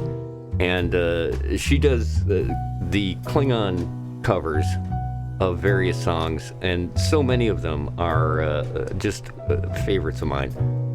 Play them usually on my show there that I do on Trek Radio. I play at least one or two, try to get them in every show, and everybody has such a great time with them. Really do appreciate it, and it's a lot of fun. Definitely check it out. Klingon Pop Warrior. On twitch.tv. She's also doing Tuesday, and I believe Star Trek Online on Tuesdays, right? Something like that. Did a great job with this, going through and playing the Winter Wonderland. Check out her VOD for that. You'll also see hanging out with a bunch of folks and playing around with that. I got a feeling that the Tide of Ice is going to be quite challenging this time. I don't see... Well, okay, there's a few of us here. I love it when it's like this. This is so much fun when it gets really. People will show up as it goes along, but we're gonna get creamed. This is gonna be just horrifying, which is great. It's so good when we get backed up into that. Last night during the show, I did a harmless content radio show from here. And I'll probably do another one of those coming up this Sunday at 10 p.m. We'll be doing another live from Q's Winter Wonderland, where basically it's a little weird because the radio broadcasting software is about 45-second delay between what's actually happening and what I hear as the broadcaster and what the audience hears. So it can sometimes be a little goofy. Tuesday nights are STO night usually. Kind of depends on what's going on. Yeah, Tides of Ice does suck, but it is so much fun. I really enjoy it. I've taken to a couple of different weapons for this one. I use the dual pistols, and then also the I like to use the vine because I have the my character uses the Ferengi energy whip, his secondary weapon kind of most of the time. And the fact that they added in a version of that for the winter event was so very, very nice. Assimilated snowmen are All right, approaching the here we gates of go. the Winter Wonderland. They will arrive in 1 minute. 1 minute. Let's see, how we doing? We got one. Oh, okay, we got a few people here. This is a good start, but we're gonna be all the way back there, and what we gotta do is keep them from getting out of here. If they get through there, we get to basically minuses. The more folks you get doing it, the better it goes. Howdy, sir. Let's get you some emotes in here.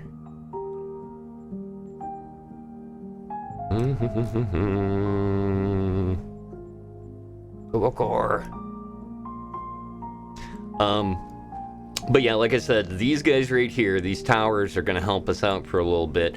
You can also basically like ward off cold, so you don't get frozen by just standing near one of them.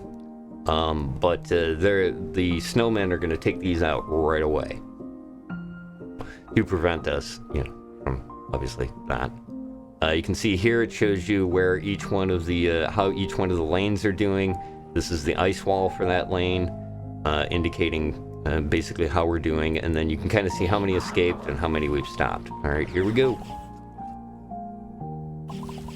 Snowmen are coming down Crimson Cube, Gold Sphere, and Blue We're Lozenge gonna get Lane. in on this right away. Come on. Which one are we? I think we're... What lane are we here? Snowmen are coming down Gold Sphere and Blue Lozenge Lane. Red cube. Get up on the hill here. Oh. Nope. Leave me alone. There we go. We got him. Snowmen are coming down Gold Sphere Lane.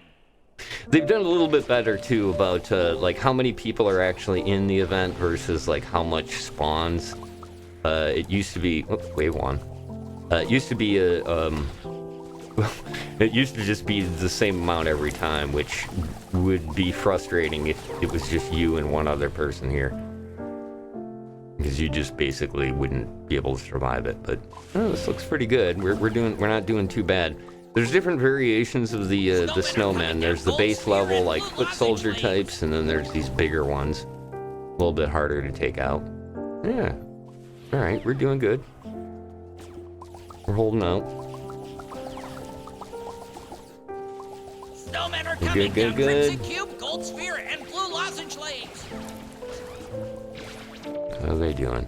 Well, looks like everybody else is holding their own here. All right. Feeling better about this. Wait, that was the thing, is like the second battle we did last night, we were, like by the second round, we were all the way back. And they were just piling on top of us. It was really crazy. Getting decent payouts. I'll bet it's going to bounce it up here this next round.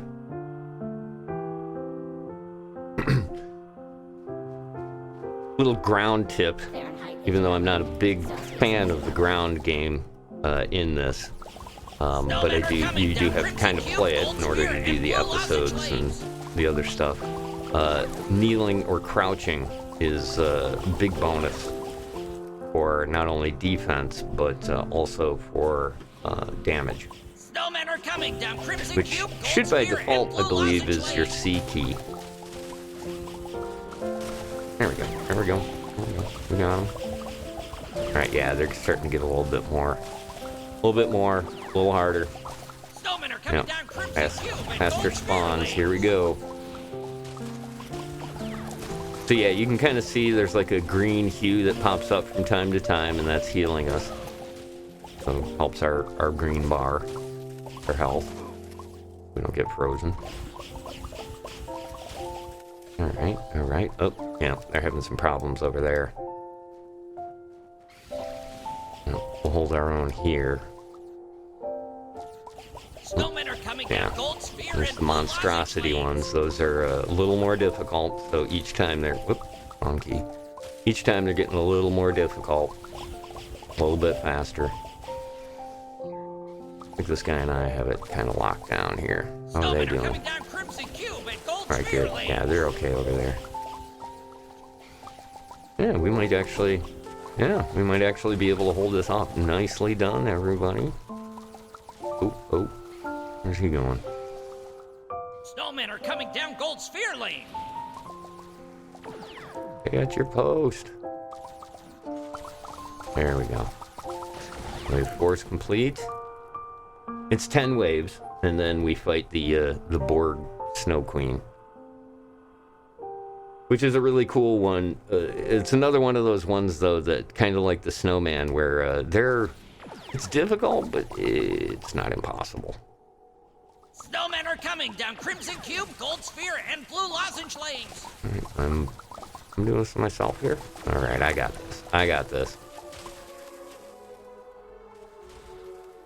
Me and the tower. We got this. Don't worry about it, Growl. Snowmen are coming Got down you Gold covered, bud. Sphere and Blue Lozenge Lanes. There's another one. What's that? That is the assimilated snowman. Or assimilated snow monstrosity. Snowmen are coming down Gold Sphere and Blue Lozenge Lanes. Come on. You got it. How are we doing here? Yeah, we're good. Looks like gold and blue have been... The ice walls have been broken down.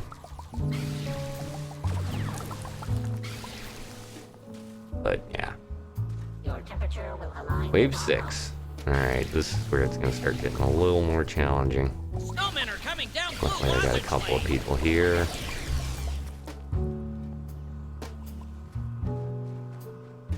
Yeah, looks like they got it over there. Looks like the secondary spawn locations are starting, which is over in this area Snowmen are here. coming down Crimson Cube and Blue Lozenge Lanes. And over on the other side right there. It looks like we got enough people that know what they're doing. That's generally the trick to this, is people got to know what they're doing. Once they do... All lanes clear. Defend the fortress. Alright, all lanes clear. Nice. Yeah. Good group. Good group. And when you do better, obviously you get, better rewards. So as long as you keep it together for most of it, you can always check your mini-map on the top. See where they're spawning. Oop. Back to this. Come on. Snowmen are coming down Gold Sphere and Blue Lozenge Lanes. Nice.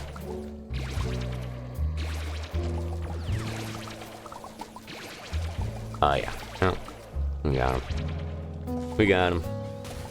Snowmen are coming down Gold Sphere and Blue Lozenge Lanes. Actually, quite a bit better than I had hoped. It's a Christmas miracle.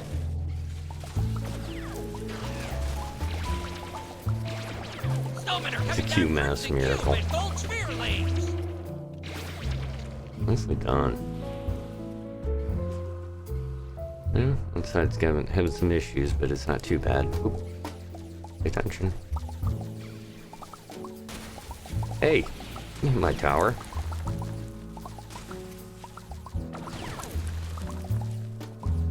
Nice.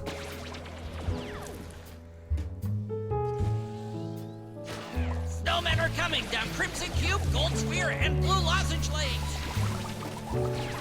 Gotcha.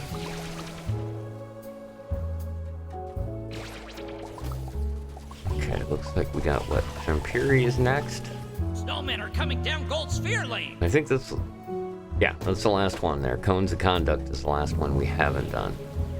Usually when Tides of Ice happens, Crampiri will appear right here, and we do this area instead of Snowmen are over coming in down the Black Diamond, Gold Sphere, and Blue the Lozenge gingerbread Lanes. village.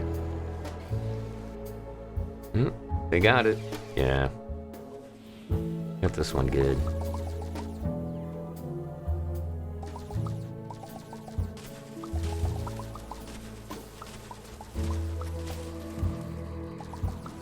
Hey, there's a wall on there. He's too close. Good. Snowmen I are do- coming down I Crimson do like Cube, that. Gold Sphere, The, and Blue Lozenge Lanes. The message that they threaten you with is, this is the winter of your discontent. Oh, hey.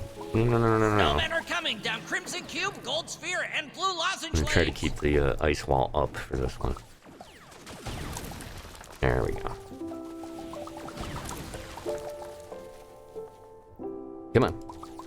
There we go. Snowmen are coming down Crimson Cube, Gold Sometimes you Spear, get a and little Blue bit of Lozenge lag. Lanes. It's a feature. There we go.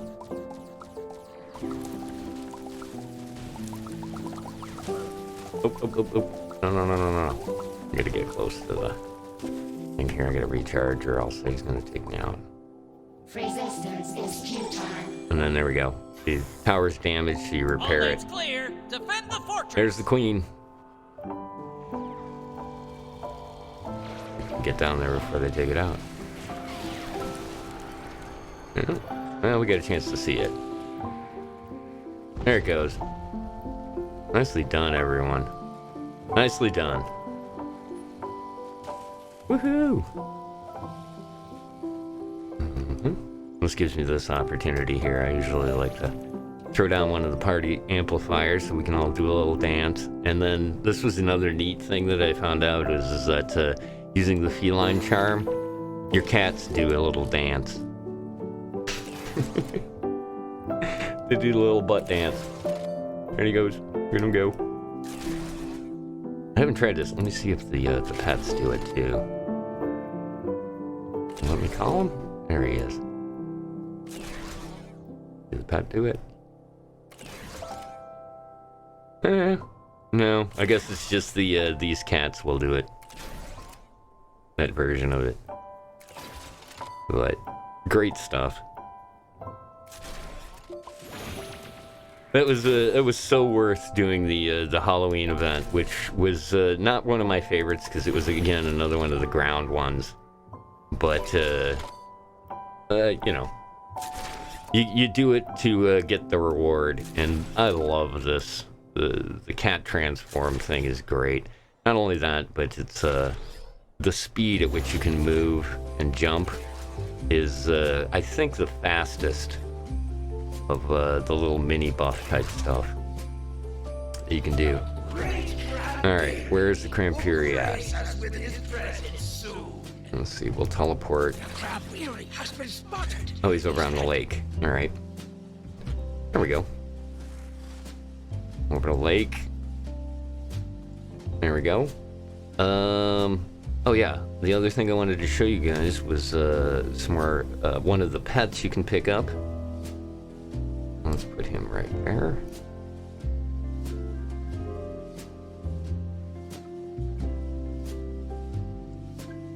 This is the gingerbread man, and this is actually a combat pet. Again, you can buy them from the vendor using your reward items. What's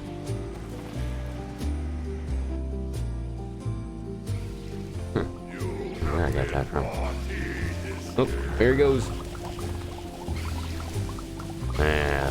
The Crampiri is definitely the licorice whip weapon. Yeah, you mean. Again, the licorice whip has 3 attacks. Base level, or the mid... There's the base level, which is usually like the punch. Oop, we took him out. The base level, which is the punch, and then the regular area attack, or single attack, which is your usually number 1 key by default. And then the number 2 key, which gives you the heavy attack. Oh yeah, somebody transformed to the cat.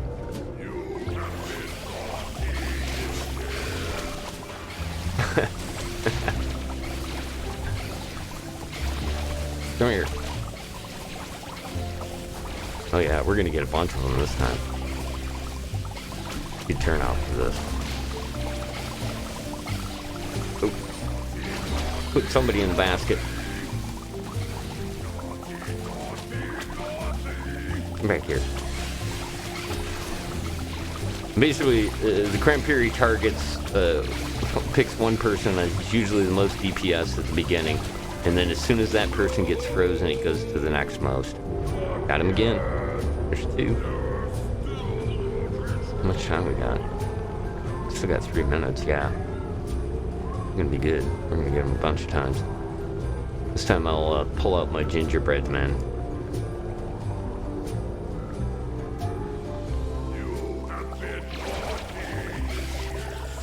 There we go. There they are. Oh, get in there. That's great. They throw Christmas bulbs. There's a couple of, I think there's a couple of combat pets that you can buy off the vendor. Again, all of the stuff that you use here can only be used during the holiday event. So basically, you know, you got to keep that in mind because there's so many different things that will take up your bank slots for, you know, 11 months out of the year. But there's some really nice, you know, there's a good variation for whatever kind of weapon that you want to use. I'm going to put in for the cones of conduct, I'll put my other favorite. Actually, I can equip it here while we're chasing him down.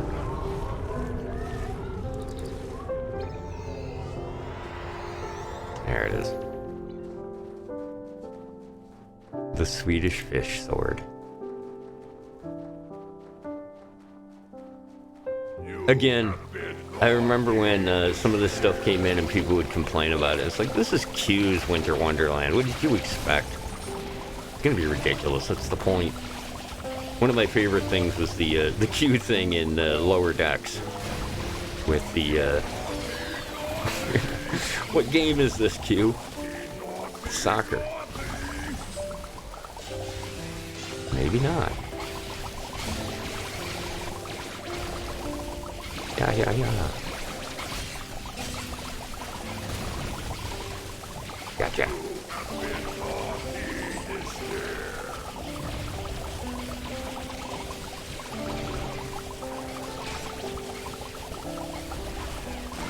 The cool thing too, especially with stuff like this, is that if you do combos of things, you do different moves. So like there, we do this, and then left, right, does another combo.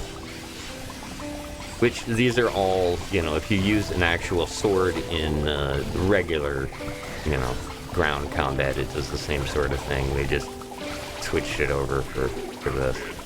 Swedish fish. We gotcha. Oh, nice. How many we got? That's 4. Still got 24 seconds. Yeah, 4 is going to be it. Still. Much better than the first time, which was 2.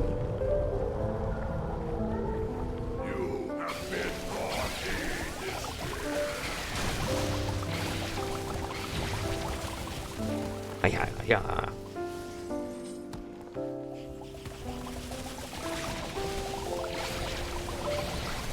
I'm gonna make it 5 this time. There we go. He's down. Okay, so we got a gold rating on that. And it's like 8 holiday ornaments out of it, so not too bad. Like I said, piling up the stuff. Alright. One of the other things, I don't remember how you get this. The frigid lump of coal. I think it drops randomly. But with it, you basically can turn into a snowman. And just run around as a snowman until you switch it out. Or you get into combat. But I always love the arms up and abandon of the run snowman. This is great. There we go. Okay, cones of conduct starts in 3 minutes. Again, this is another one that's on like the other side of the map, but fear not. Before it starts, the option will pop up to teleport. It's a pretty good turnout. I'm pretty sure. Yeah, there's also this. We'll take a look at this afterwards. The Winter Invasion is an instanced combat thing, which is a really kind of a neat item. All right.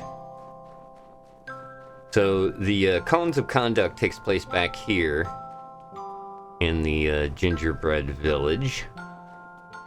I think we can go talk to the mayor. The little gingerbread people. Villagers.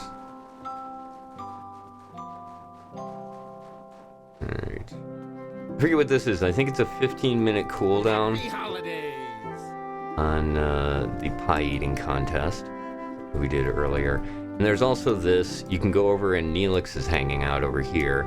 You can talk to him and he gives you recipes. You can get recipes, and then the ingredients are scattered throughout the environment. And you can basically put together stuff that will give you like buffs for the cold weather for these events. Happy holidays! Here we go. Q has charged me to discover new foods, combine spices in strange new ways, and to boldly bake what no one has baked before. If you bring me a recipe from the Winter Invasion, I'll send you to collect the ingredients. Bring them back to me, and I'll reward you handsomely. Save the gingerbread men from those dreadful snowmen, and you may find a recipe or two in Gingerbread Colony. Okay, so there you go.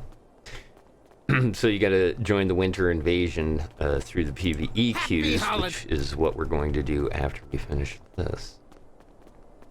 We got 1 minute till this starts. I forget where the mayor is.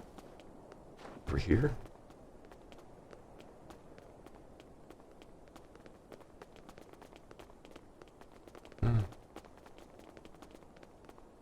Around here somewhere. He might pop up. God, it's been so long. Saw him. Oh, it looks like there's a few people here already getting ready for this. So the idea behind this is we have to get 2 parts to build the Snowconian. We have to melt these with a phaser. And the other one is that when we take out the snowmen that pop up here, they will drop ice crystals, and we put those into the. This is where the syrup from melting the candy will go, and then over on this side is the grinder for the ice. And so we have to kind of get so much ice and so much of the syrup together, and it will create like our kaiju defender, the giant Snowconian, who will take on the giant snowman because, you know, because that's there couldn't be anything more Star Trek than that. Right? All right, good. They're setting up defenses. Help! The snowmen aren't taking too kindly to our building a village in their territory, and they're planning an attack. Huh? It gives you 1 minute to get to the village. And like I said, it'll also pop up the thing. Oh, here it is. Okay. Just the snowmen are filled with rage. Do you have a delightful treat to try? Our gingerbread village upon ground they consider sacred. Their troops are almost here. Will you help us? I'll be there as soon as I can. There we go. All right, let's get some serious weapons here because never an easy thing to do.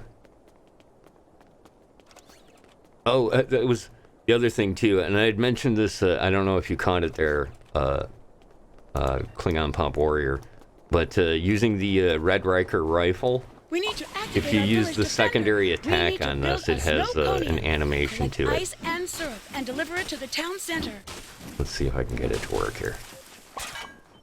Okay, the regular attack, and then the secondary attack does this, where it puts a pair of big glasses on you and makes the yeah, it's kind of that neat sound to it, but yeah, here it is.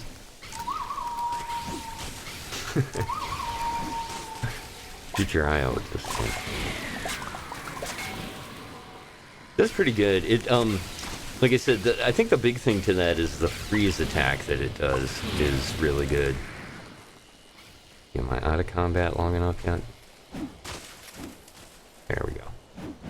Alright, let's get the dual pistols going, because it's kind of, like I said, the weapon of choice. Whoop. Alright, they got us. So the tricky thing in like melting the snow or melting the candy is that if they hit you anytime during that, it will interrupt you. So the trick to this is that you have to have people kind of taking out the snowmen while you attempt to melt the candy, because here we'll see this probably happen. Oh, maybe not. Alright, nicely done. It used to be really difficult to get that melted. So since I've got some of the syrup, I just run it over here. And you can kind of see it shows you the snow meter and the syrup meter on the side. Once they get capped out.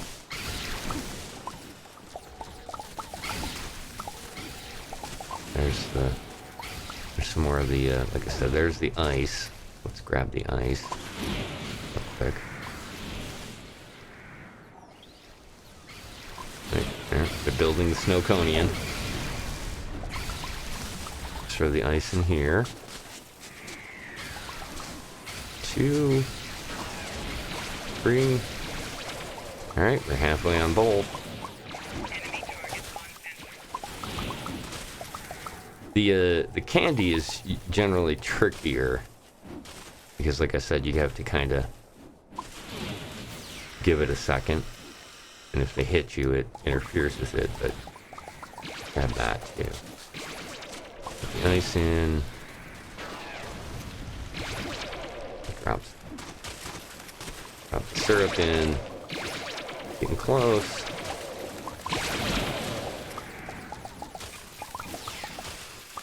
Nice, nice. We gotcha. We gotcha.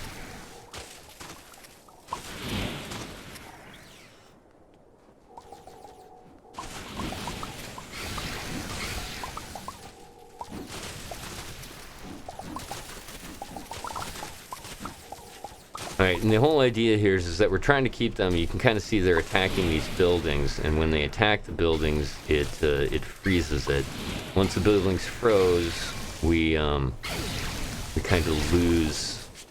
What we don't want is them to freeze all the buildings in the village. If they do that, you lose it, and you get a lot of rewards out of it. You got quite a few of them that time. Alright, good. You kind of do like a combination of taking them out and trying to grab the items at the same time. It's always helpful when you get a good-sized group that knows what they're doing. The Snow Overlord is attacking. Okay. There we go. So yeah, now the Snowconian's loose.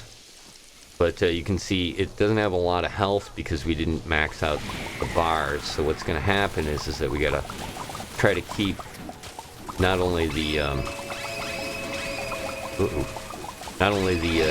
snowmen from keeping us from attacking it, but we have to try to do as much damage as possible to the Overlord.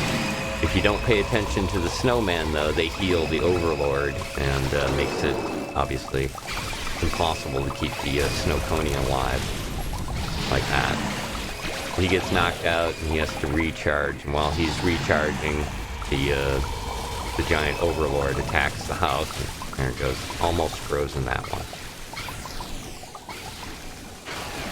I got frozen.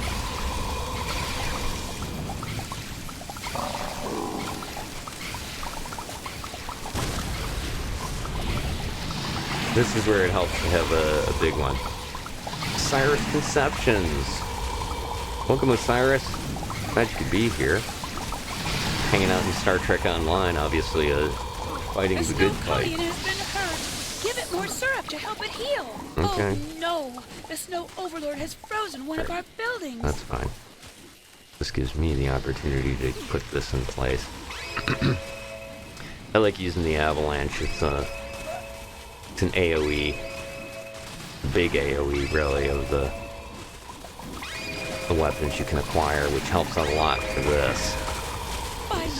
Ridiculous amount of snowmen. Another building. That did it. The Snowconian is back in the fight. He's back in the fight. He's having some issues, though. Ooh, look at this. Ooh, I'm gonna get frozen. Yeah. That's okay. I got my AoE here. About ready to use it. Get him targeted. There it is. Send it in. Call it in. Bam. Look at that. Yeah, that wiped out almost all the snowmen. It's usually a pretty good one shot against the snowmen. Oh, this isn't looking good. Yeah, AoE is definitely where it's at with this one. Before he freezes another building.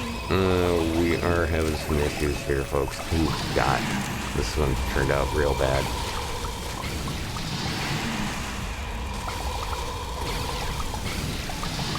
We can get some damage in on this guy. They're not paying attention to me. Yet. Another gingerbread building lost to the snow overlord. Okay, that's 3. Got 54% of the village is still up. Like I said, this is a tough one if you don't have a lot of people here.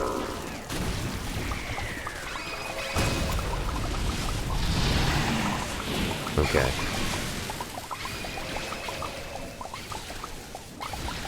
There we go. Did you get a chance to jump in there early yesterday, Osiris? I know there was a couple of buggy things, and actually just before I started streaming, a lot of people got kicked because they were doing an update on some of the stuff for it. The one bug that I had heard that a couple of people had mentioned was that the new hat that they added in for the outfits was not allowing color changes, but it kind of ends up sort of being how it starts off. There's usually some buggy things that they have to kind of quick patch in the first day or two of the event. I know last year, and this is my thing last year, was my favorite shirt, my favorite ugly sweater was first. It was available last year, and that's the one I'm currently wearing, which is the dog. And that was unavailable until like the last week of the event, so it was going to be the one that I highlighted for this one. How are we doing here? We got it yet? Pretty close. We're getting there. I think we're gonna take it out before it takes out the village, so that's good. We get one more big AoE in here. There it is. Call it in. Boom. You did it! You helped to defeat the snow. Load times? Okay. I couldn't tell you because last night when I did the radio show, I just sit in an instance, and don't ever switch it afterwards. All right. This was another one that I had noticed is yesterday the end of this takes a minute. Like it doesn't actually finish when the event ends. Which, you know, again, it's not a big deal.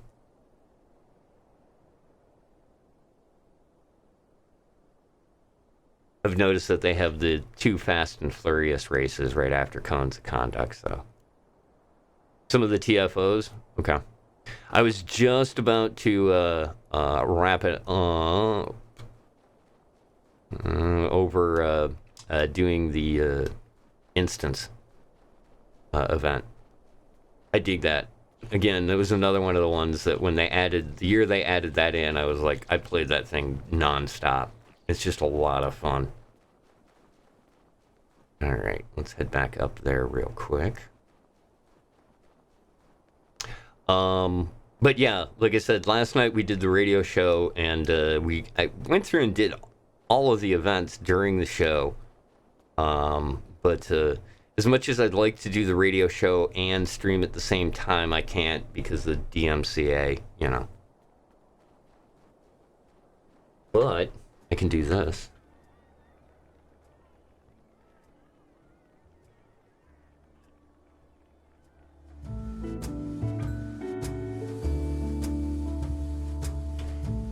I use Epidemic Sound, which is DMCA's free stuff that you can get through them, put together your own playlists. They've got a huge selection of different kinds of stuff. One of the things I really like about it is not only does it have the tracks themselves, but the tracks are actually broken up into individual tracks themselves.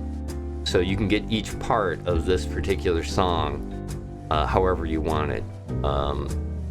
This one doesn't have as many instruments and stuff, but like if you find one that has vocals on it, you can remove the vocals or just have the other audio elements of the song. It really is quite cool. And if you get a yearly sub to it, which I think is like $99, which, you know, is, again, for peace of mind, that you can publish the stuff and not have to worry about getting a DMCA strike.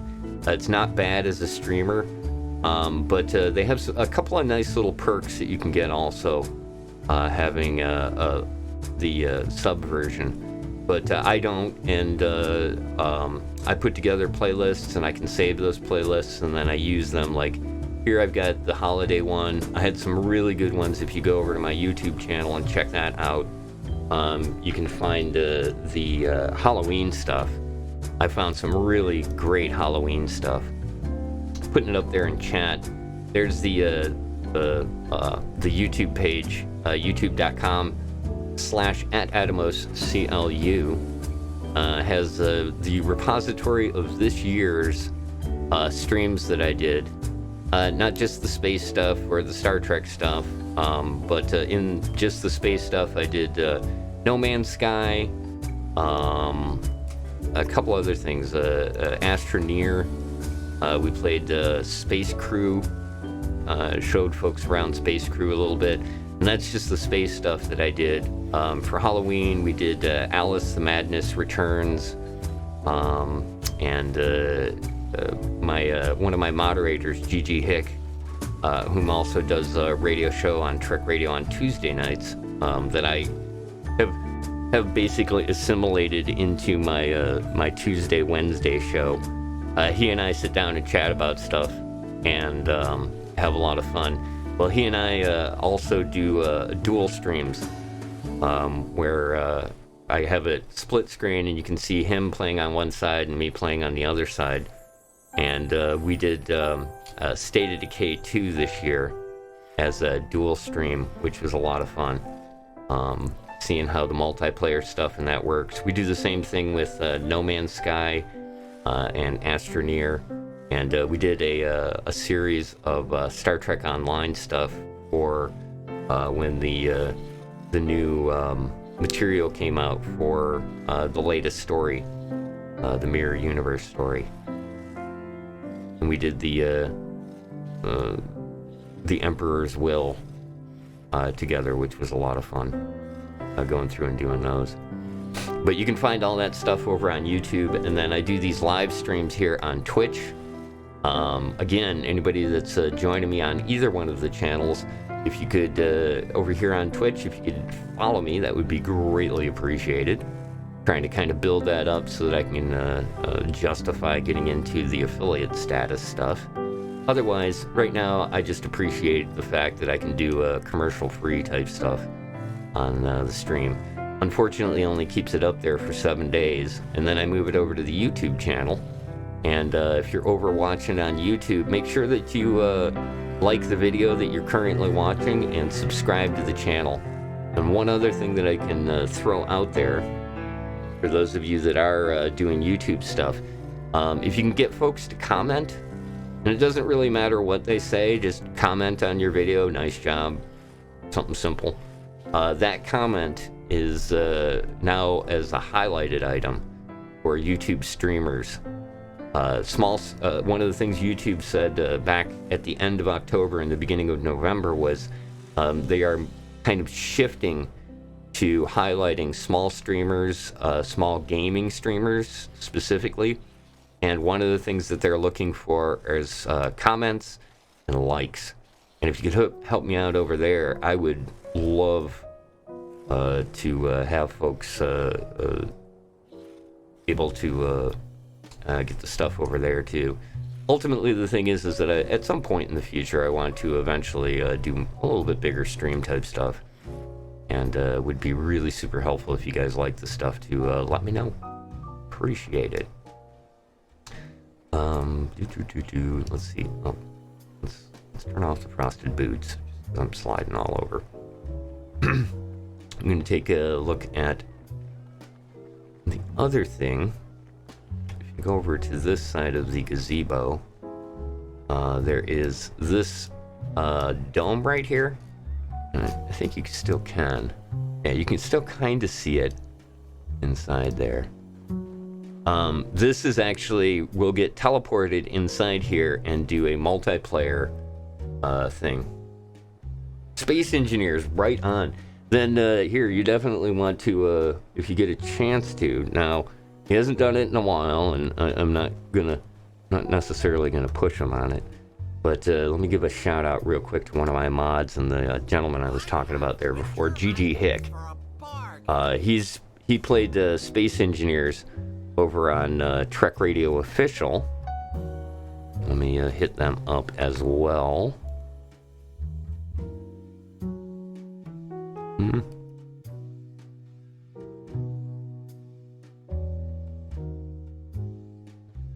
There we go. Trek Radio Official is a part of the radio station on Saturdays. We have a bunch of different streamers that do stuff. El Roboto Gaming, one of our youngest presenters, he's doing Fortnite, Slime Rancher, and a bunch of other games. He's kind of does a bunch of different stuff. And then also, don't forget you can check out one of the longtime listeners of the station, and helped us out with doing some streaming stuff for us as well over there, Bazag. He does a show called The Dagger Bazaar. Currently, he's doing Return to Monkey Island, and his streams are a lot of fun to check out as well. You can find them over at Trek Radio Official as well. Hick and I usually, we're doing a show on Thursdays called Thursday Night Watch. We just haven't had really too much time to do it lately, and still have stuff to do. Although he had threatened last night on the radio show that he was going to maybe do something tomorrow night, so keep an eye over on Trek Radio Official. You might see him hitting up some game. I don't know what. I know he was playing Space Engineers for a while, and having a lot of fun learning the system and working with that. Okay, let me show you this real quick, because I haven't mentioned this. Epos, the Epo training. That's Epos are these little creatures here. You can see there's a couple of different variations. There's actually a bunch of different variations for them. And when you talk to this individual here, I've been researching Epo as part of my work on New Romulus, but it seems that some special breeds of Epo have been brought here to this Winter Wonderland. If you bring tags or Winter Epo to me, I can help you raise them. You can earn the tags by participating in the Fast and the Furious race in Q's Winter Wonderland. That was the first thing that we did tonight, was running that track. We go over and talk to this guy, this Breen over here. He's the race coordinator for that. And let me see, I don't remember what the cooldown on this was. I think it's 20 hours. You can do that once a day, basically. And what you do is you get these tags, which are these things right here. These are the Epo tags. You take those Epo tags and bring them over to her here. There we go. And you can pick, when you have enough tags, you can pick one of the Epos. And basically what you have to do is, actually you do have to do the research first. And the research requires 6 tags. You use one of your duty officers to do this. I forget how long it takes to run this. 20 hours. You can see that down on the bottom left here, or bottom right. 20 hours to do it. So you can do this once a day. And what it'll do is it'll give you a random Epo. Then you bring it to her and you do like a raise. And I think there's 3 stages to the Epos. And what you end up with at the end is a pet. A wise man can hear Here, I've got this one. This one I usually pull out for the radio show. He's got little headphones on. Well, they're supposed to be earmuffs, but he wears little headphones for the show.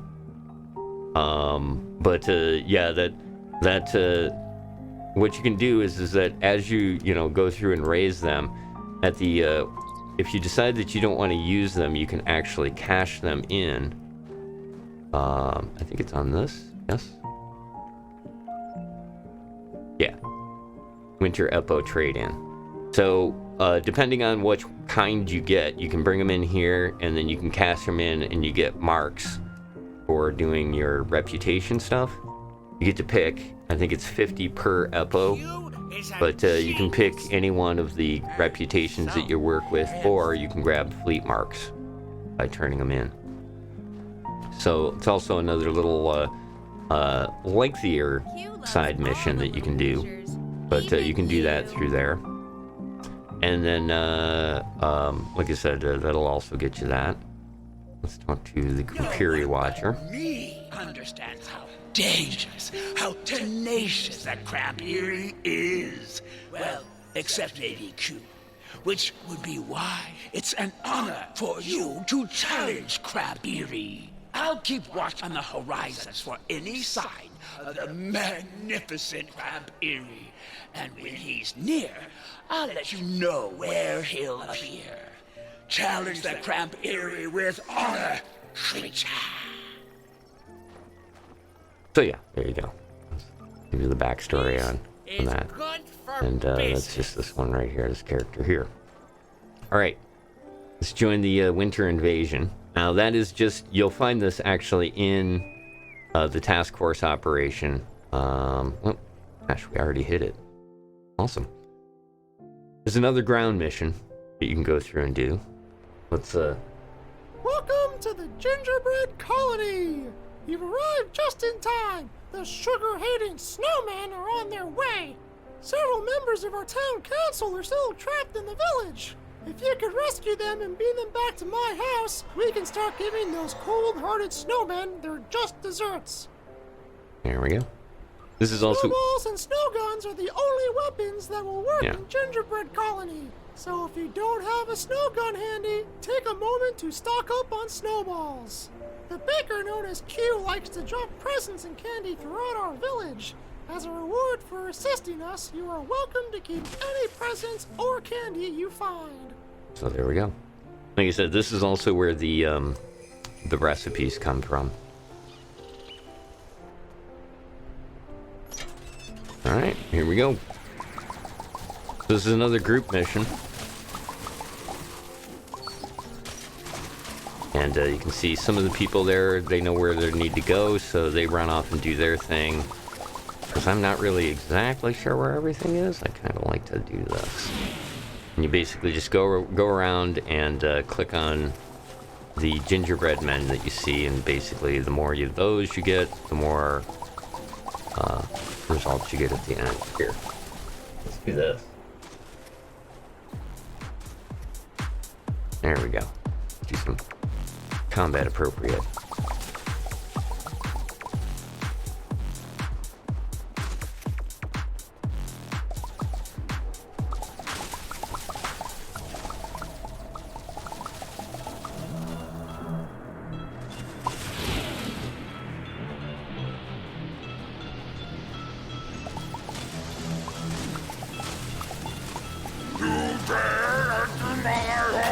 I'll destroy you all!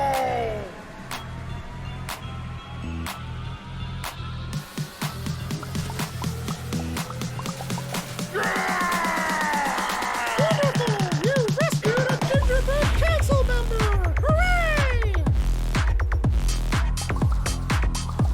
Proceed! The Yeti is defeated! Yeti boss down.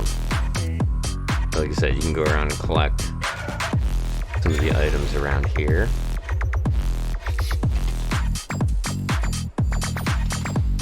Give you bonuses.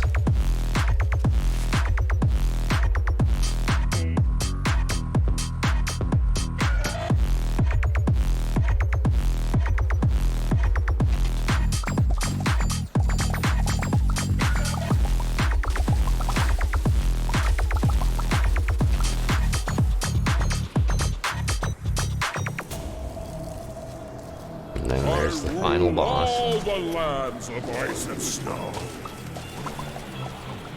Get some help from all of the all of the gingerbread men that we saved. Feel the chill of winter's night.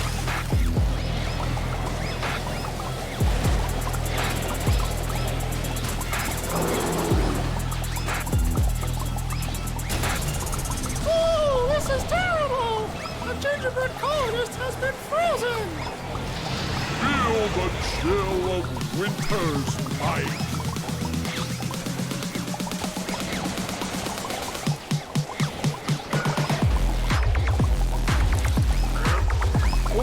There we go. Nicely done, everybody. With the snowfall. Hooray! You defeated the snow overlord! So yeah, like I said, not too difficult. Let's get a So Sweet party amplifier going. Hell yeah.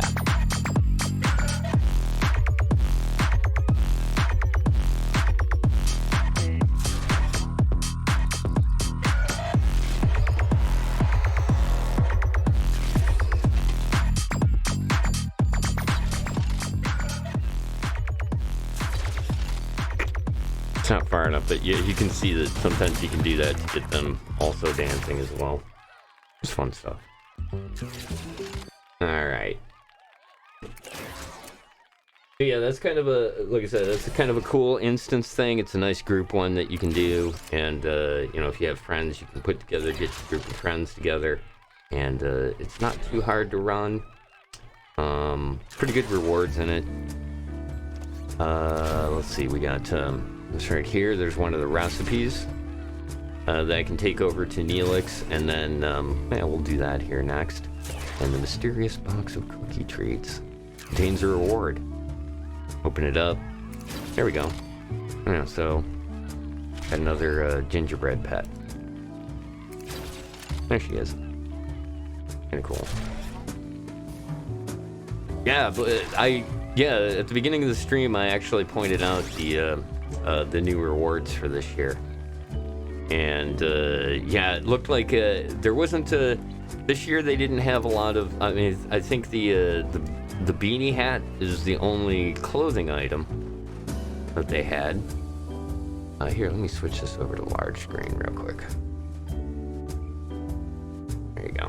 That way you guys can see it a little bit better. Like I said, I really like it. You can see that, you know, it is that dome that I was showing you. That's what we're inside of here. They did such a nice job designing the level. It really is very delicious looking.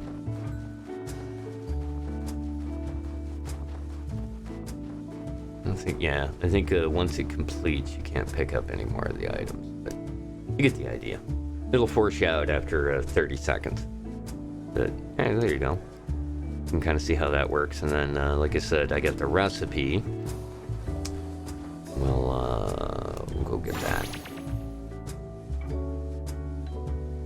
I love the cat. It's such a great movement booster.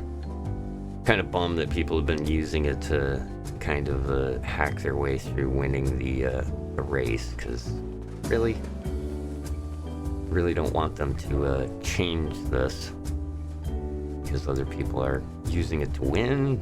I don't know why. Not important to you, I guess. Alright.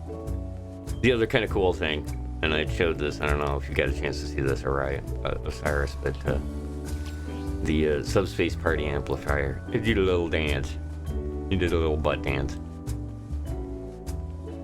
It's the only one that does it, but yeah. I got some big stuff going on. Now watch me play. I suck, but I do my own sound effects.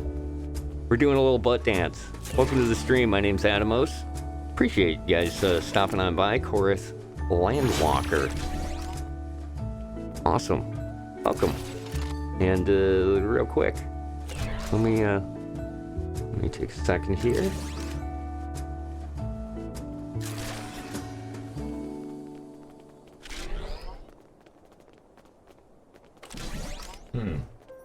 Let's make a tasty treat together. Wait, that's weird. It's just not doing the update on that. Well, here. We'll just do it by hand. Those of you watching, those of you in the future on the VODs,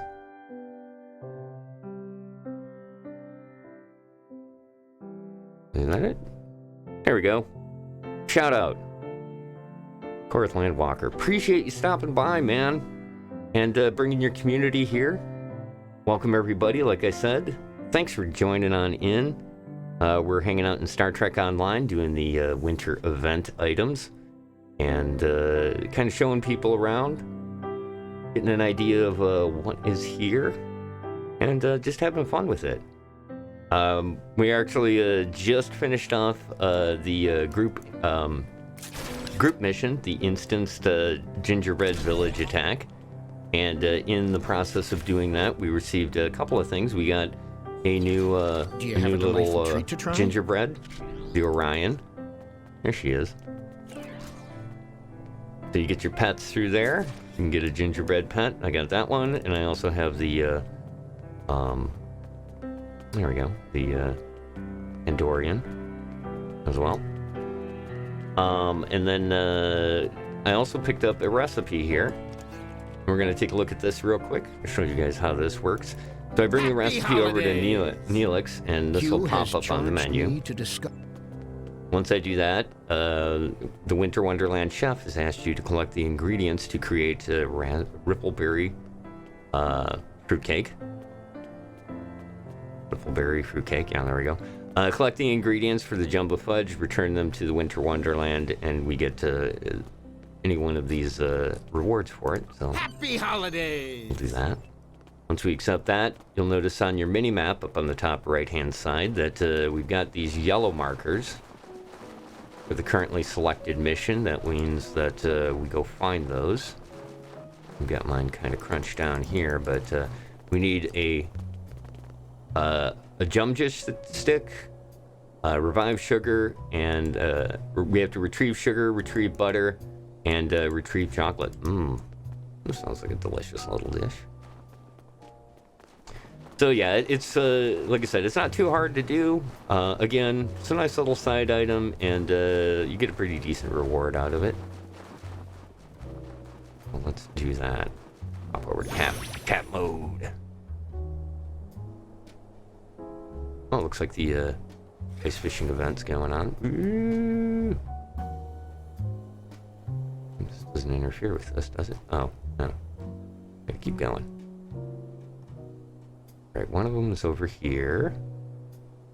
There it is. Right to butter.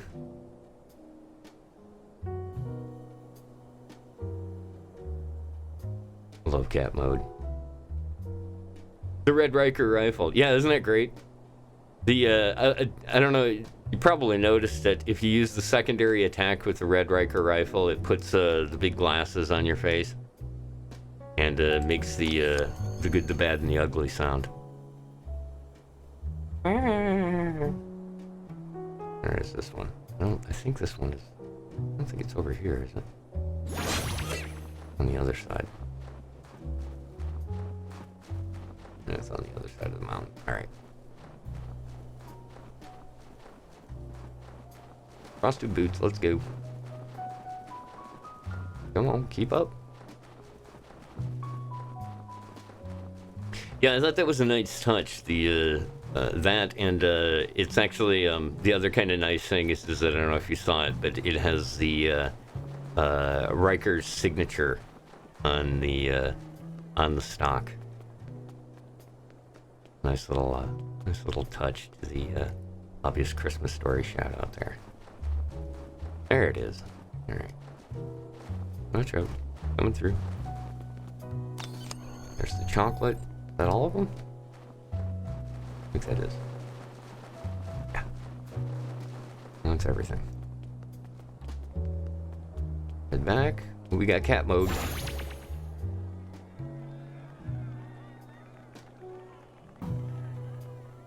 Ah. His momentum is definitely the downside of this. Is you will slide sideways forever when you try to turn. Did everything? I think I got everything. Back here.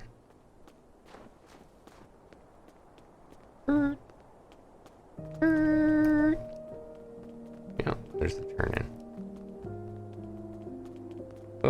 Okay, slow down. There we go. Relax. Hello. Happy holidays! Q has charged me to discover new foods, combine spices in strange new ways, I think I'm missing something. Bake what no one has baked before. If you bring me a recipe from the Winter Invasion, I'll send you to collect the ingredients. That's what it was. It bring them became back to me, and I'll reward you. Unselected. I need the Jumba stick still. Do you have a delightful treat to try? Not yet. Just a sec. Where is it?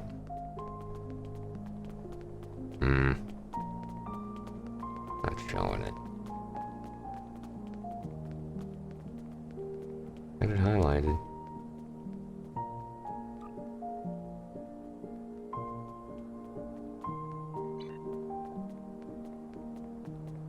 Probably have to wait for the event to end because it wants to highlight this.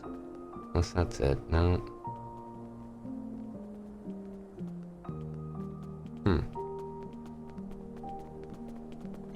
Well, there was one spot that we didn't look. See if we can find it.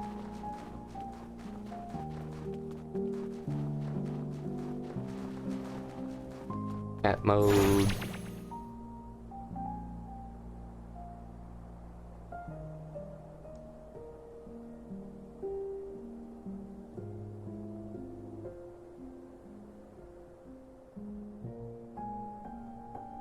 I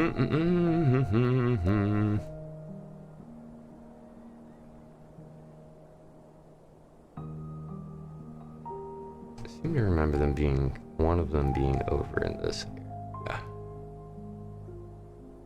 Been a while since I've done this one though.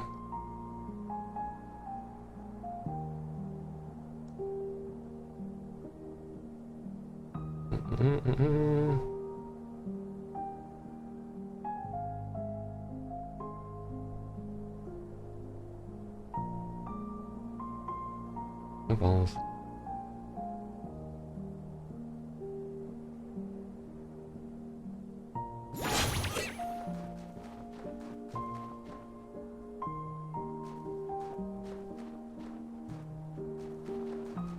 There's no walls.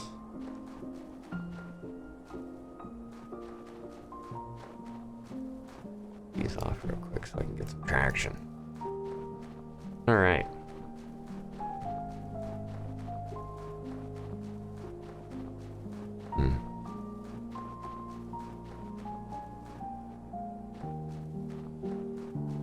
Maybe over here?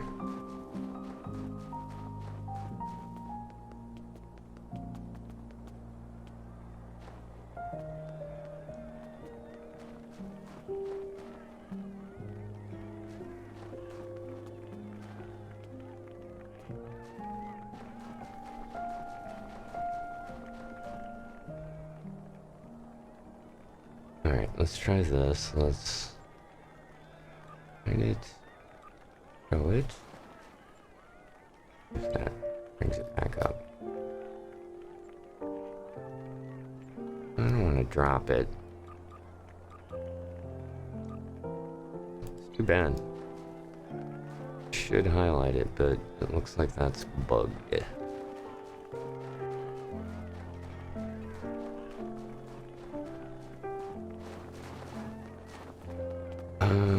Trying to think of where else it could be.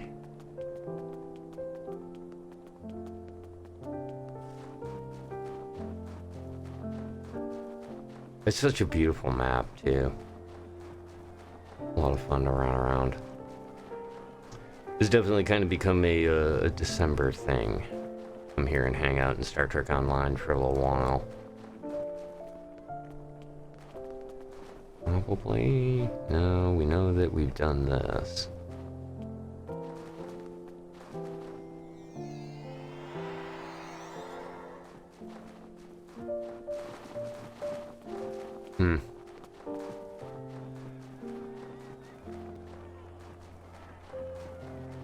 The great Cranberry will grace us with his presence soon. Don't you want an Eppo friend? And there's this little spot over here. Remember there used to be stuff here. Nope.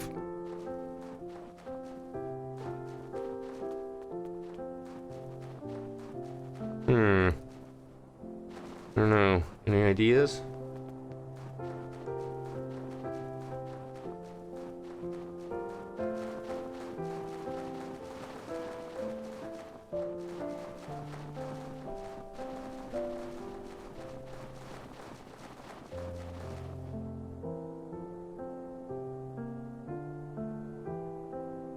Love the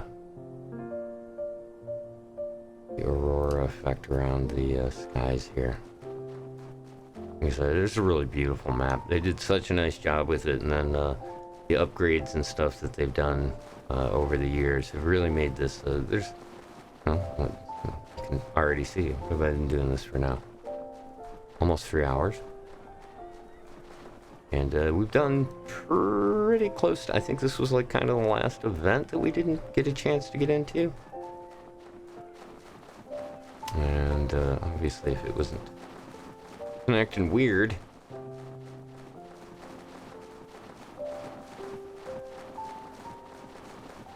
I'd come over here, right?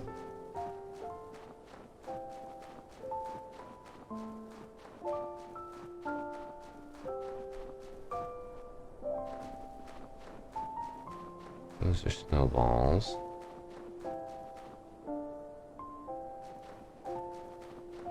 Whee.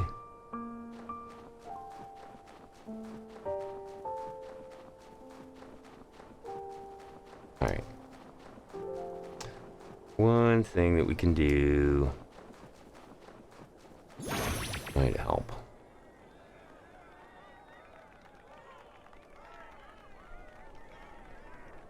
Make sure there isn't anything going on. Yeah. Imperial will finish up here. Can you get up this? Oh, yeah. Nice. Normally you can't run up that. But, man, this was such a great one. I really... Like I said, it wasn't exactly my favorite event, but, this year. But, man, the reward for this is so good. Love having this cat. The cat. Again, this was also another one of my... I think one of the really things that got me into the original series was the fact that they actually went and did a Halloween episode, of all things. Let's see, we got the chocolate. There's the butter. Alright, well, since you're not going to show me what I need, let's go in and drop it. Can I do it again? Happy holidays! Alright. This time give me the actual things. What's it look like? Alright. Happy holidays! Oh, yeah. Okay. And now it's completely bugged out. Do you have a delightful treat to try? Oh. No, that's just for the cranberry. So, yeah, it looks like that is, Can I do this? Yeah. That isn't gonna work.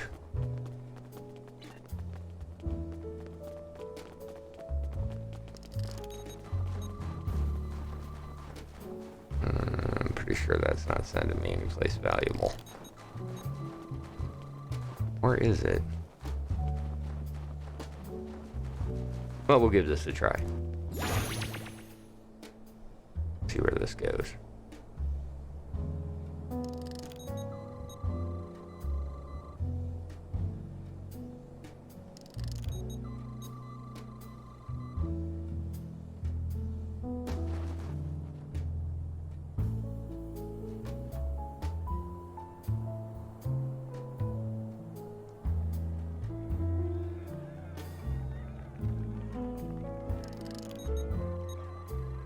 Yeah, doesn't look like it's signed to me any place useful. Well, that's too bad. But like I said, again, it's just the reward is just a basic random reward of the items.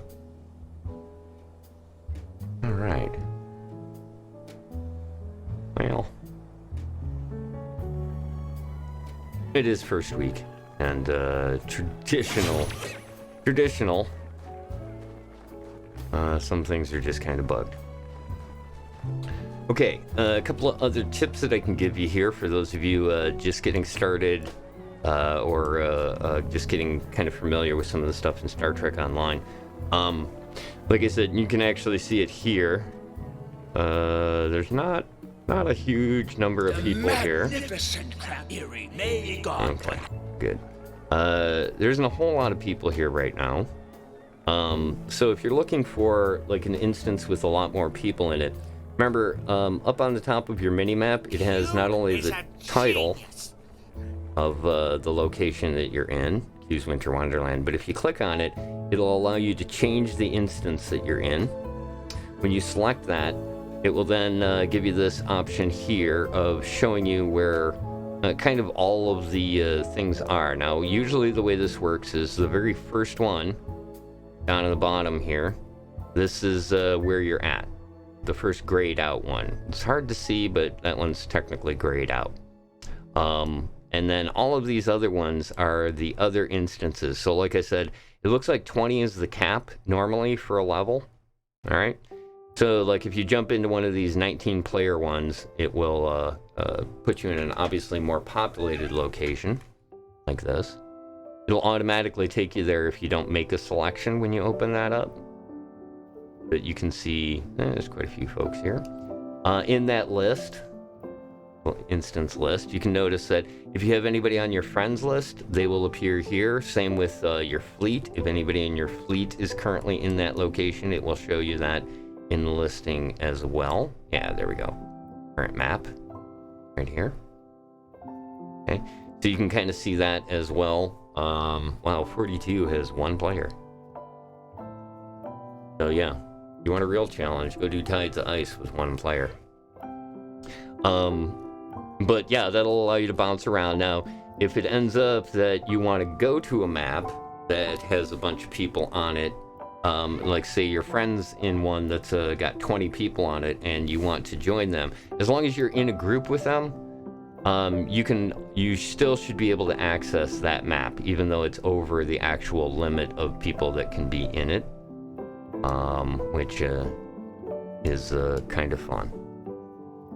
All right, we've got let's see, the snowball fight coming up, and I want to do that.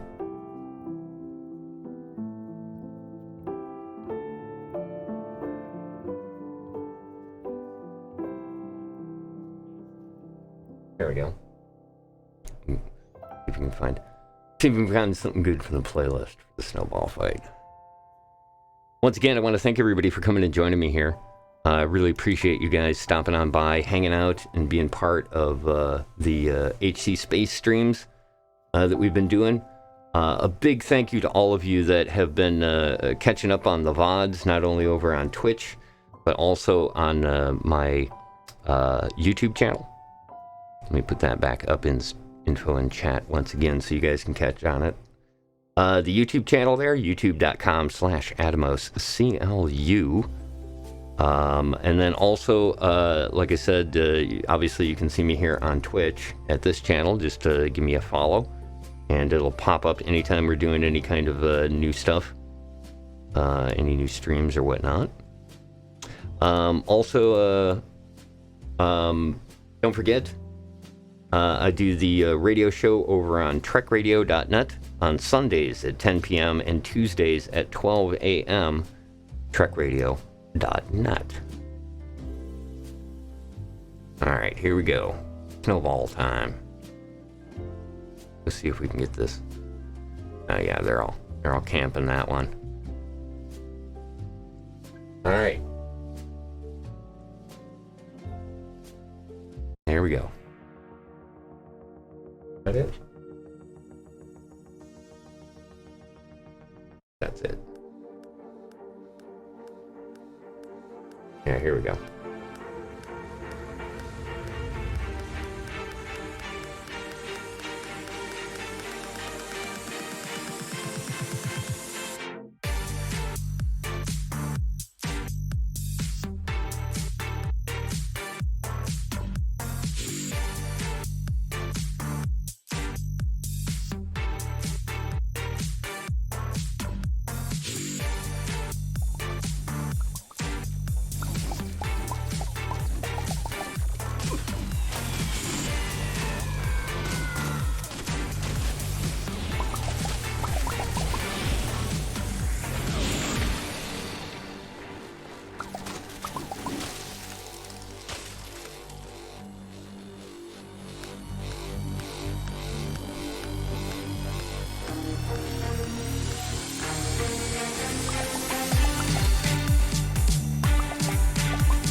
Nicely done.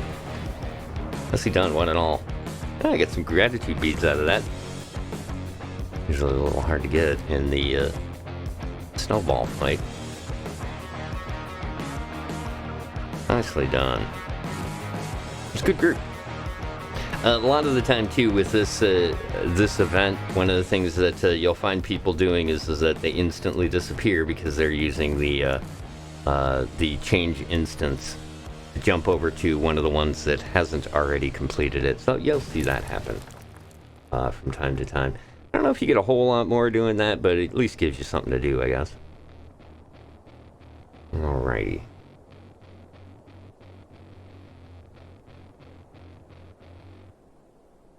Alright. Again, appreciate you guys coming here and hanging out with me as we do some more of the HC Space stuff here on my channel. We will probably be doing another HC Space Star Trek episodes. We're currently working on the Iconian War storyline and having fun playing around with that and just kind of going through showing people the story. You can check that out also on my YouTube channel. Swing on by there and check out that as well. We are currently three chapters into it. Let me hear real quick.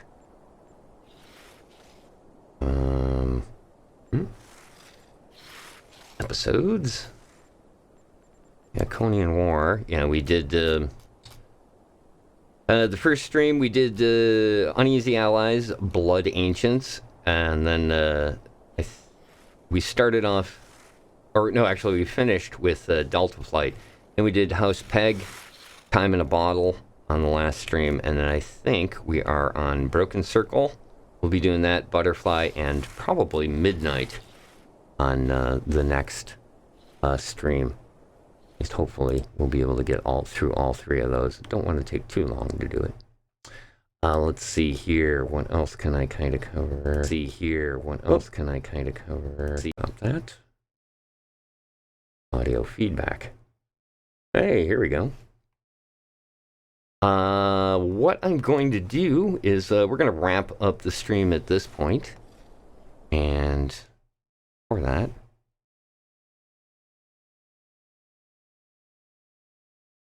let's get this back up. Yeah.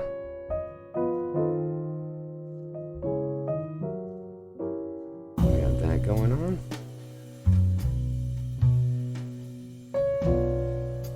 Once again, thanks everybody for joining me on here.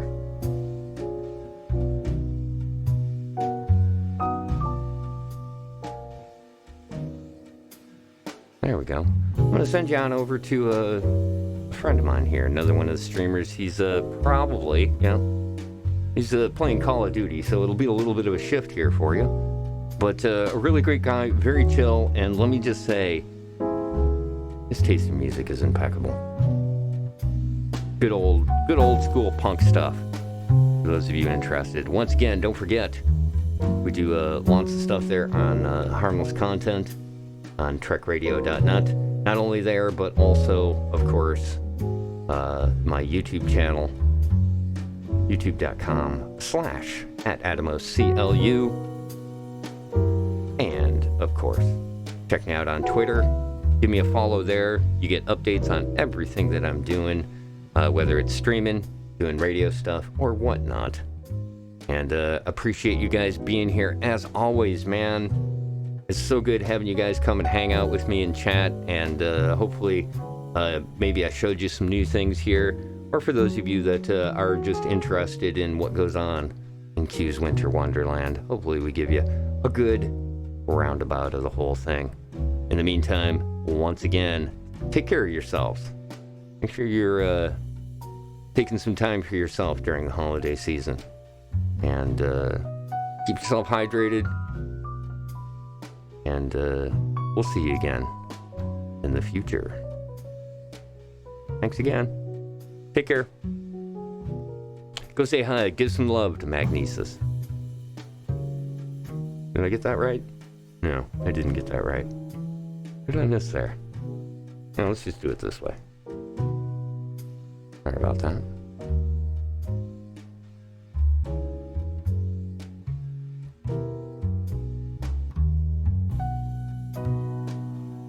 I'll get this.